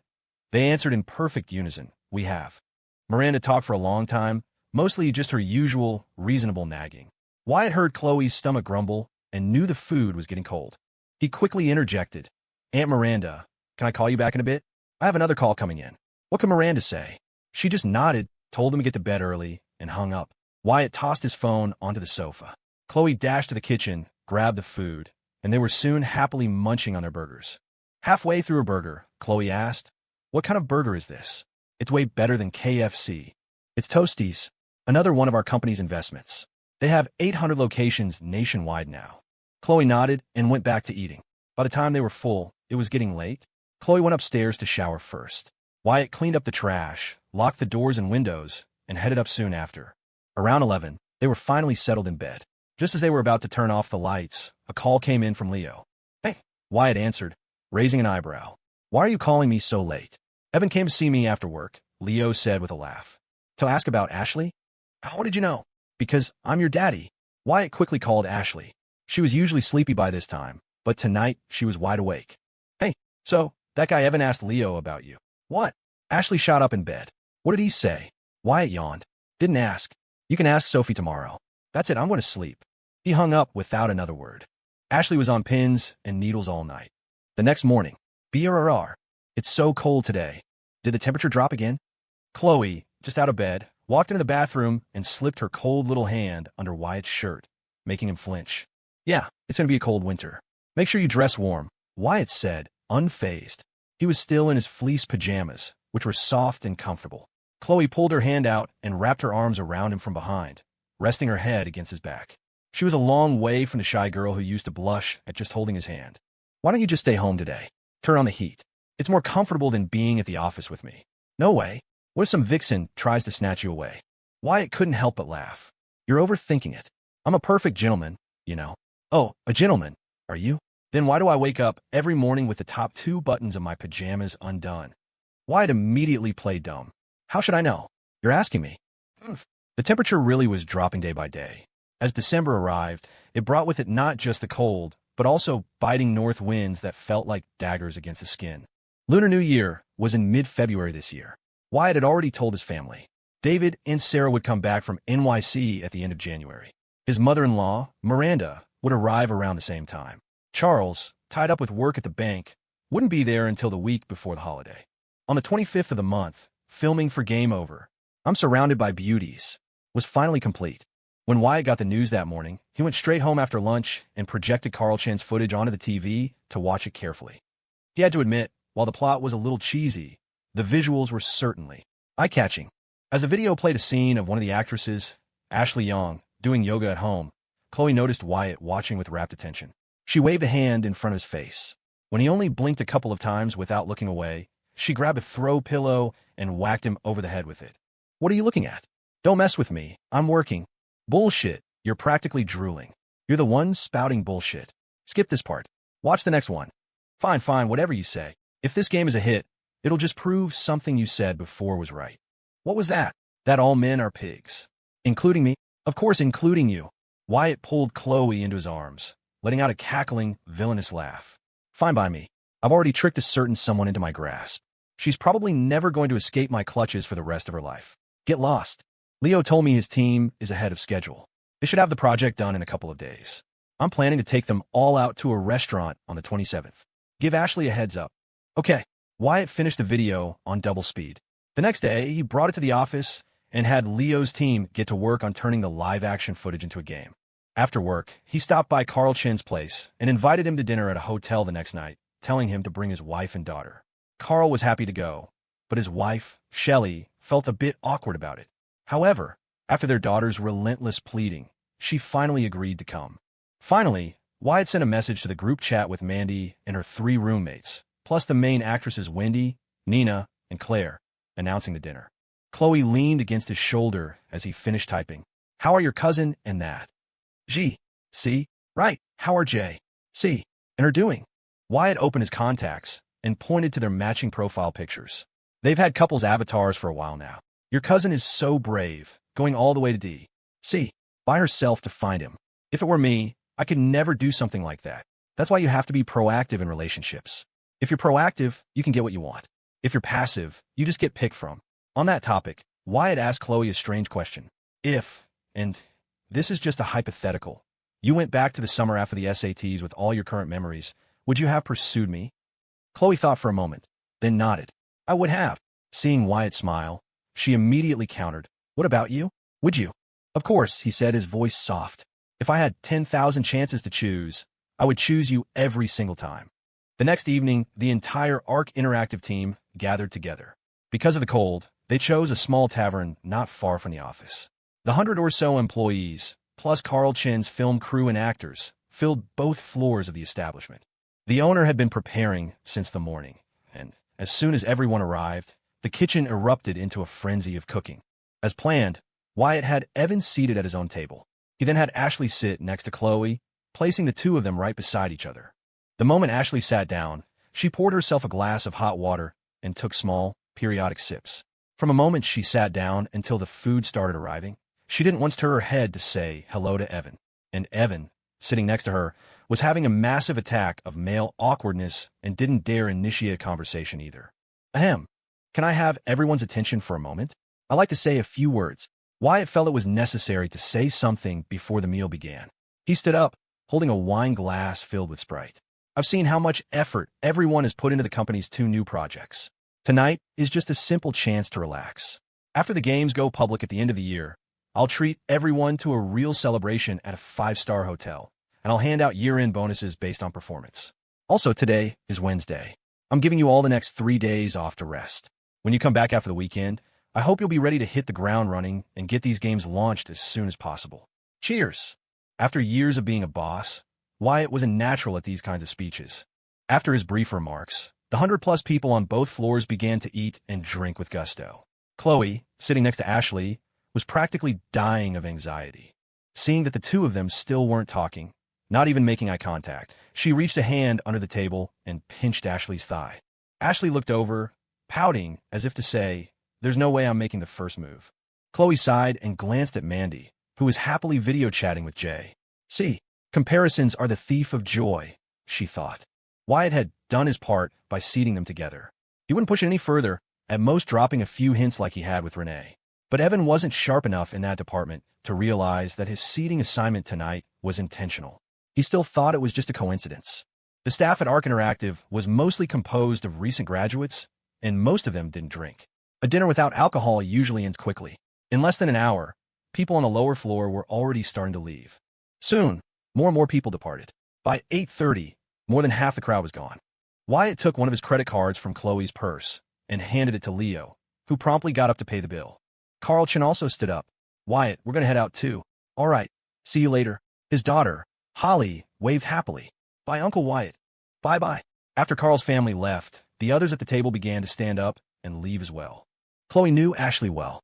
She knew that her friend had not only dressed up, but also put on a full face of makeup, clearly hoping for something more to happen with Evan tonight. Out of the 4 roommates from 205, 3 of them, including herself, were in relationships. Only Ashley was still single. There was a saying online that if you didn't find someone you liked in college, the chances of finding someone after graduation were much smaller. Ashley had finally found someone suitable, and Chloe didn't want her to miss this chance. As soon as Carl's family left, she grabbed Wyatt's arm. What's taking Leo so long? Let's go see what he's doing downstairs. Wyatt was about to speak, but Chloe gave his arm a discreet pinch. He immediately understood. Good idea. I drank too much soda. I need to use the restroom anyway. The two of them quickly went downstairs. At their table, besides Carl's family, there were only the 5 of them, plus Dexter Duan and Evan. Dexter had left right after Carl, and when Leo went to pay, Sophie had followed him. So with Wyatt and Chloe gone, only 2 people remained at the table. 2 people who hadn't exchanged a single word all night. The atmosphere instantly became awkward. Ashley sat frozen in her seat, her mind elsewhere. Evan, seeing that everyone else had left, felt his own heart start to pound. He was usually fine talking to female colleagues at the office, but there's a certain type of person in this world who can get along with everyone, crack jokes, and be the life of the party. Yet in front of the person they like, they become tongue-tied and helpless. Even a simple conversation becomes a carefully rehearsed performance. The 2 words hung in the air, making Ashley's heart skip a beat. Her breathing seemed to pause for a second. Hi, my name is Evan Fong. You're Ashley, right? Finally, after much deliberation, Evan managed to deliver the opening line he had practiced 100 times in his head. Ashley nodded. MHM. Evan hurriedly opened his phone to his contact QR code and held it out to her. Can I get her number? To, get to know you? Oh. Ashley nodded again, staring at the 9 dots on her phone screen. Her brain seemed to have short-circuited. For a moment, she couldn't even remember her own unlock pattern. She snapped out of it, quickly drew an L on the screen to unlock her phone, opened her camera, and scanned Evan's code to add him. Downstairs. Think that's long enough? Wyatt asked. Chloe, staring up the stairs, looked expectant. What's the rush? Let's wait a little longer. Sophie chimed in. Yeah, let's wait. Leo scratched his head. They didn't say a word to each other all night. They're both total clams. I don't think anything's going to happen. Sophie snorted. And you were any better back in the day? A few more minutes passed. Hearing footsteps on the stairs, Wyatt quickly pulled Chloe to the doorway, pretending to be on a call. Sophie dragged Leo over to the counter to chat with the cashier. Evan came down, saw Wyatt, made a "I'm heading out" gesture, and walked out of the tavern. The 4 of them immediately rushed upstairs. Seeing Ashley holding her purse with a blank expression, Chloe thought the whole thing had been a bust. She went over to comfort her, with Sophie right behind. After they had been talking for a moment, Ashley suddenly sighed. He didn't say a peep all night, just sat there like a log. Why would he add me at the last minute? He added you? Yeah. Chloe and Sophie simultaneously rolled their eyes, then started tickling Ashley. Then what are you moping for? That tickles. I'm sorry. Arc Interactive was on a 3-day break, and Wyatt decided to take one for himself as well. It was the end of the year at sea. Investments, the investment department had no new projects, and the other departments were quiet. As a semi-hands-off boss, Wyatt saw no need to be in the office every day. As for YW, Jenna Jiang and Carla Jones had been promoted to General Manager of Operations and Vice President, respectively. Many decisions that previously required Wyatt's approval now fell to them. During those 3 days, besides a trip to Elaine Yang's house, Wyatt and Chloe didn't go anywhere. However, Isabel did come over once, staying the entire day until evening. She spent most of the time complaining to Chloe about Michael. She said Michael was a pig. He used to come home right after work, but now he was always finding excuses to work late. One time, she even caught him just sitting in his car playing games on his phone instead of coming inside. She said Michael was a slob at home. If the mop fell over, he wouldn't even bother to pick it up. She said Michael always peed on the toilet seat, and no matter how many times she told him, he wouldn't listen. Those are all trivial things, Wyatt said. Don't blow them out of proportion. This annoyed Isabel. It's like this before we're even married, she huffed. I can't imagine what he'll be like after. Wyatt smiled and explained, when a man doesn't want to come home after work, it's usually because someone at home likes to nag. My dad used to be like that. It's not that he didn't want to come home, he just wanted some peace and quiet. When do I nag? Isabel shot back, then saw the look on Wyatt and Chloe's faces and quickly changed her tune. He's that lazy, and I can't say anything about it? Work isn't easy, Wyatt said gently, and he has his uncle watching over him. Forget a full day of work, even just sitting in an office all day is exhausting. Then what about the toilet seat? This time, Wyatt didn't explain. He just found a plastic water bottle, filled it halfway, and poked a few holes in the cap. He led Isabel to the bathroom and handed it to her. You try. Try what? Stand in front of the toilet and squeeze the water from this bottle into the bowl. Isabel squeezed hard, and a stream of water shot out in front of the toilet. When she eased up, the water dripped directly onto the floor. Wyatt and Chloe stood by, trying to suppress their laughter. Finally, Isabel shoved the bottle back into Wyatt's hand and pouted. Fine. From now on, I'll just make him sit down and pee like me. Now you're just being unreasonable, Wyatt said with a laugh. Isabel was speechless. She turned to Chloe. Is Wyatt like this at home? He's lazy too, and you don't say anything? Chloe smiled. He has a job, and I don't. If I can do the housework, I'll do it. All right, you two make me sound like the bad guy. Isabel quickly added, don't tell anyone what I said today. I only complain like this to you guys. I wouldn't say this much to anyone else. Wyatt offered a final piece of advice. In this area, men respond to the carrot, not the stick. If there's something you really can't stand, you can always talk to his mom. Isabel opened her mouth to say something, then stopped. These weren't the real issues. She was just venting. The main reason was something she was too embarrassed to admit. After Isabel left, Wyatt called Michael. Michael finally spilled the truth. He said Isabel was treating him like a workhorse, wanting to go 2 or 3 times a night.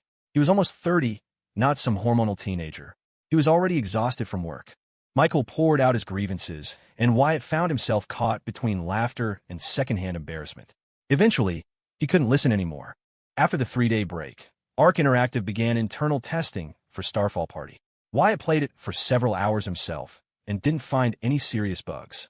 The professional QA testers, however, found plenty of minor ones, which the team quickly fixed. So, right after New Year's, Arc Interactive's game platform officially started hyping up Starfall Party and Game Over. I'm surrounded by beauties. The slogans were bold. This new year, embark on a wild adventure with your friends in Starfall Party. Game Over. I'm surrounded by beauties. The country's first live-action interactive game. Come and find your fun. Under Wyatt's direction, Leo had the marketing department start running ads on various platforms, especially short-form video apps. The buzz around the 2 games grew louder every day. The people at Microsoft and Sony finally realized what was happening. Arc Interactive had been stringing them along because they had 2 more cards up their sleeve.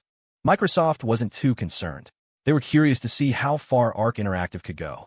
They were a behemoth, and if Arc was just trying to increase its bargaining power by launching 2 more games, that was fine.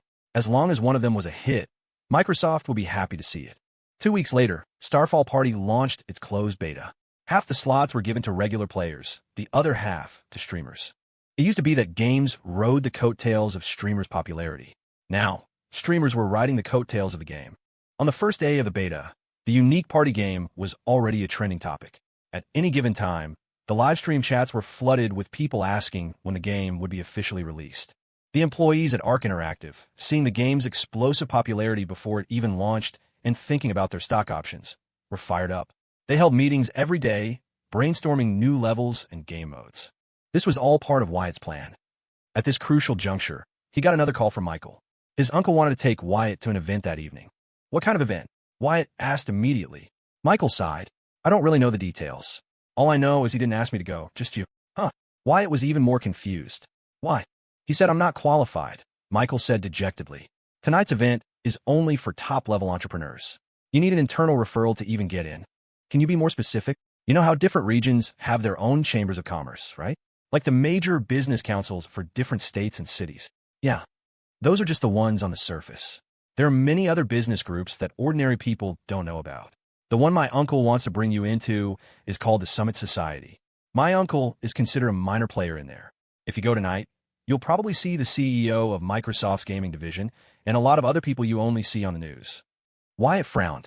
Why does he want me in? Because a lot of people in the Summit Society are interested in you. You're probably the richest person in the country under 30. You son of a bitch. How does everything you touch turn gold? It's like you're playing with cheat codes. Michael, let's not do that thing where we're worried about our friend struggling, but also secretly jealous when they're driving a new Porsche. Okay? I'm not jealous. I'm envious, resentful, and I hate you. That evening, Wyatt arrived at Apex Capital as scheduled. After Michael led him to Robert Zhao's office, Robert warmly invited him to sit down, a level of cordiality he rarely showed at the office. These days, whenever Robert reprimanded Michael, he had taken to saying, "Look at Wyatt, and then look at you." At first, Michael would argue, but now he was used to it. Comparisons were pointless. He never imagined that in just 2 or 3 years, Wyatt would have built his ragtag operation into such a massive enterprise. Michael told you about the Summit Society, right? He did. Robert Zhao nodded. Tonight is really just a dinner. Phil Spencer from Microsoft specifically asked for you to be there, probably about Arc Interactive. As you know, the gaming market is only so big. Sony is Microsoft's main competitor, and MiHoYo was a surprise rising star. Right now, it's a three-way standoff. Microsoft, naturally, doesn't want to see another major player like Arc Interactive emerge. Michael tells me you're already in talks with both of them. I'm curious, what's your asking price? Wyatt smiled. That depends on how much of a stake they want. Knowing Microsoft, they'll want as much as they can get. It just depends on the valuation you're willing to negotiate. My people estimate that, based on your platform's current registered users and daily active users, combined with the gaming market's monetization models, Arc Interactive's current valuation should be around $200 million. Robert smiled. But since they're the ones approaching you, there's no problem with doubling that valuation. You can always negotiate. At this, Wyatt smiled and cut in. Mr. Zhao, the number I have in mind is 200 million with another zero at the end. Michael's eyes went wide. 2 billion. Wyatt, are you insane? Arc Interactive is still operating at a loss. The upcoming Starfall Party will be the platform's first profitable game. If, and this is a big if, the game's daily active users exceed 10 million and its daily revenue exceeds 8 figures, then 2 billion shouldn't be that much of a stretch. A small game can be that popular? We'll see. I'm already spending over 100,000 a day on marketing. If the valuation is only 200 million, there's no point in taking funding. I might as well do it myself. It's not like my company doesn't have the cash. Money talked. If anyone else had said that, the uncle-nephew duo wouldn't have believed it. But coming from Wyatt, they had to take it seriously. After all, the guy had yet to fail at anything he'd touched. Well then, I'll be watching with great interest, Robert said, changing the subject. He smiled. Michael tells me you're about to sell off all your shares in OFO bikes. That's right. This is the last and largest batch. Why? OFO's market value is still rising. This was the real reason Robert had asked Wyatt to come today. After all, he still held the OFO shares Wyatt had transferred to him. Wyatt explained, the sharing economy is a trend. After shared bikes, so many other shared projects popped up, and most of them have already failed. The only reason OFO grew to this scale is because they kept raising funds to expand their market. The later funding rounds were mostly from foreign capital, and they don't understand the domestic situation. In my view, OFO started going downhill the moment the negative press began. To me, it's a giant bubble. It looks big, but one prick and it's gone. Mr. Zhao, this is just my personal opinion, and I'm only saying this behind closed doors. You. Don't worry. A fourth person won't hear of this. David Kong is a very ambitious man. He's holding on tight to his equity, determined to dominate the market. But he's underestimated his own abilities and hasn't considered the domestic market environment. I figure I've already made my money. Even if OFO's value continues to rise, I'm okay with it. I'm not responsible to anyone. Robert Zhao fell into deep thought. Until his assistant, a woman named Xia, knocked and entered. Mr. Zhao, it's about time. The car is ready downstairs. Robert snapped out his trance and stood up. Wyatt, let's go. Okay. Inside a private restaurant in New York City, one not open to the public, a group of business titans, the kind you usually only see on the news, had gathered. Apex Capital, a firm solidly in the top 10 nationally and top 3 in New York, seemed almost insignificant compared to the corporations they represented. Before leaving, Wyatt had changed into a suit. As he and Robert Zhao walked inside, they brushed past several young female assistants. They were all graduates of top universities, both domestic and international. Their education, looks, and work ethic were 1 in a million. After they passed, a woman in black high heels adjusted her glasses, a frown creasing her delicate brow. Why is there someone unfamiliar at tonight's dinner? Wasn't that Robert Zhao from Apex Capital? It was him. Who's the handsome young guy next to him? His son. The woman was puzzled. Even if it is his son, he shouldn't have been brought to a dinner like this. A short-haired woman in the middle of the group smiled. His name is Wyatt. He's the brightest new star in New York's business world this year. C. Investments. Surely you've heard of it. C. Investments? Don't tell me he's the founder. That's him. But how old is he? The short-haired woman smiled coyly. 22. He started his first business right after starting college. First a fresh market, then a trading company. Then he stumbled into an investment in MiHoYo and entered the venture capital world. He's since invested in OFO, Inc. Live, Toasties, YW, and other well-known companies. Oh, and Arc Interactive is his too. Our company has had over a dozen meetings about Arc Interactive. The first and the last two were even attended by Mr. Spencer himself. Are all young people this formidable nowadays? The key is he's also quite handsome. Are you staying in New York tonight? Or do you have other plans? I have an 11 o'clock flight back to D.C. My boss is going to Singapore, so I have a couple of days off. I wonder how long this will take. Probably a while. They say it's a dinner, but they really have things to discuss. As the assistants were leaving the restaurant, Wyatt followed Robert Zhao into a large private room. When the door opened, despite having mentally prepared himself on the way over, Wyatt still froze for a moment, seeing the faces, so familiar, yet so foreign, around the table. He remained in a daze until Robert Zhao finished his introductions. Only then did Wyatt snap back to reality, a smile on his face as he began to shake their hands.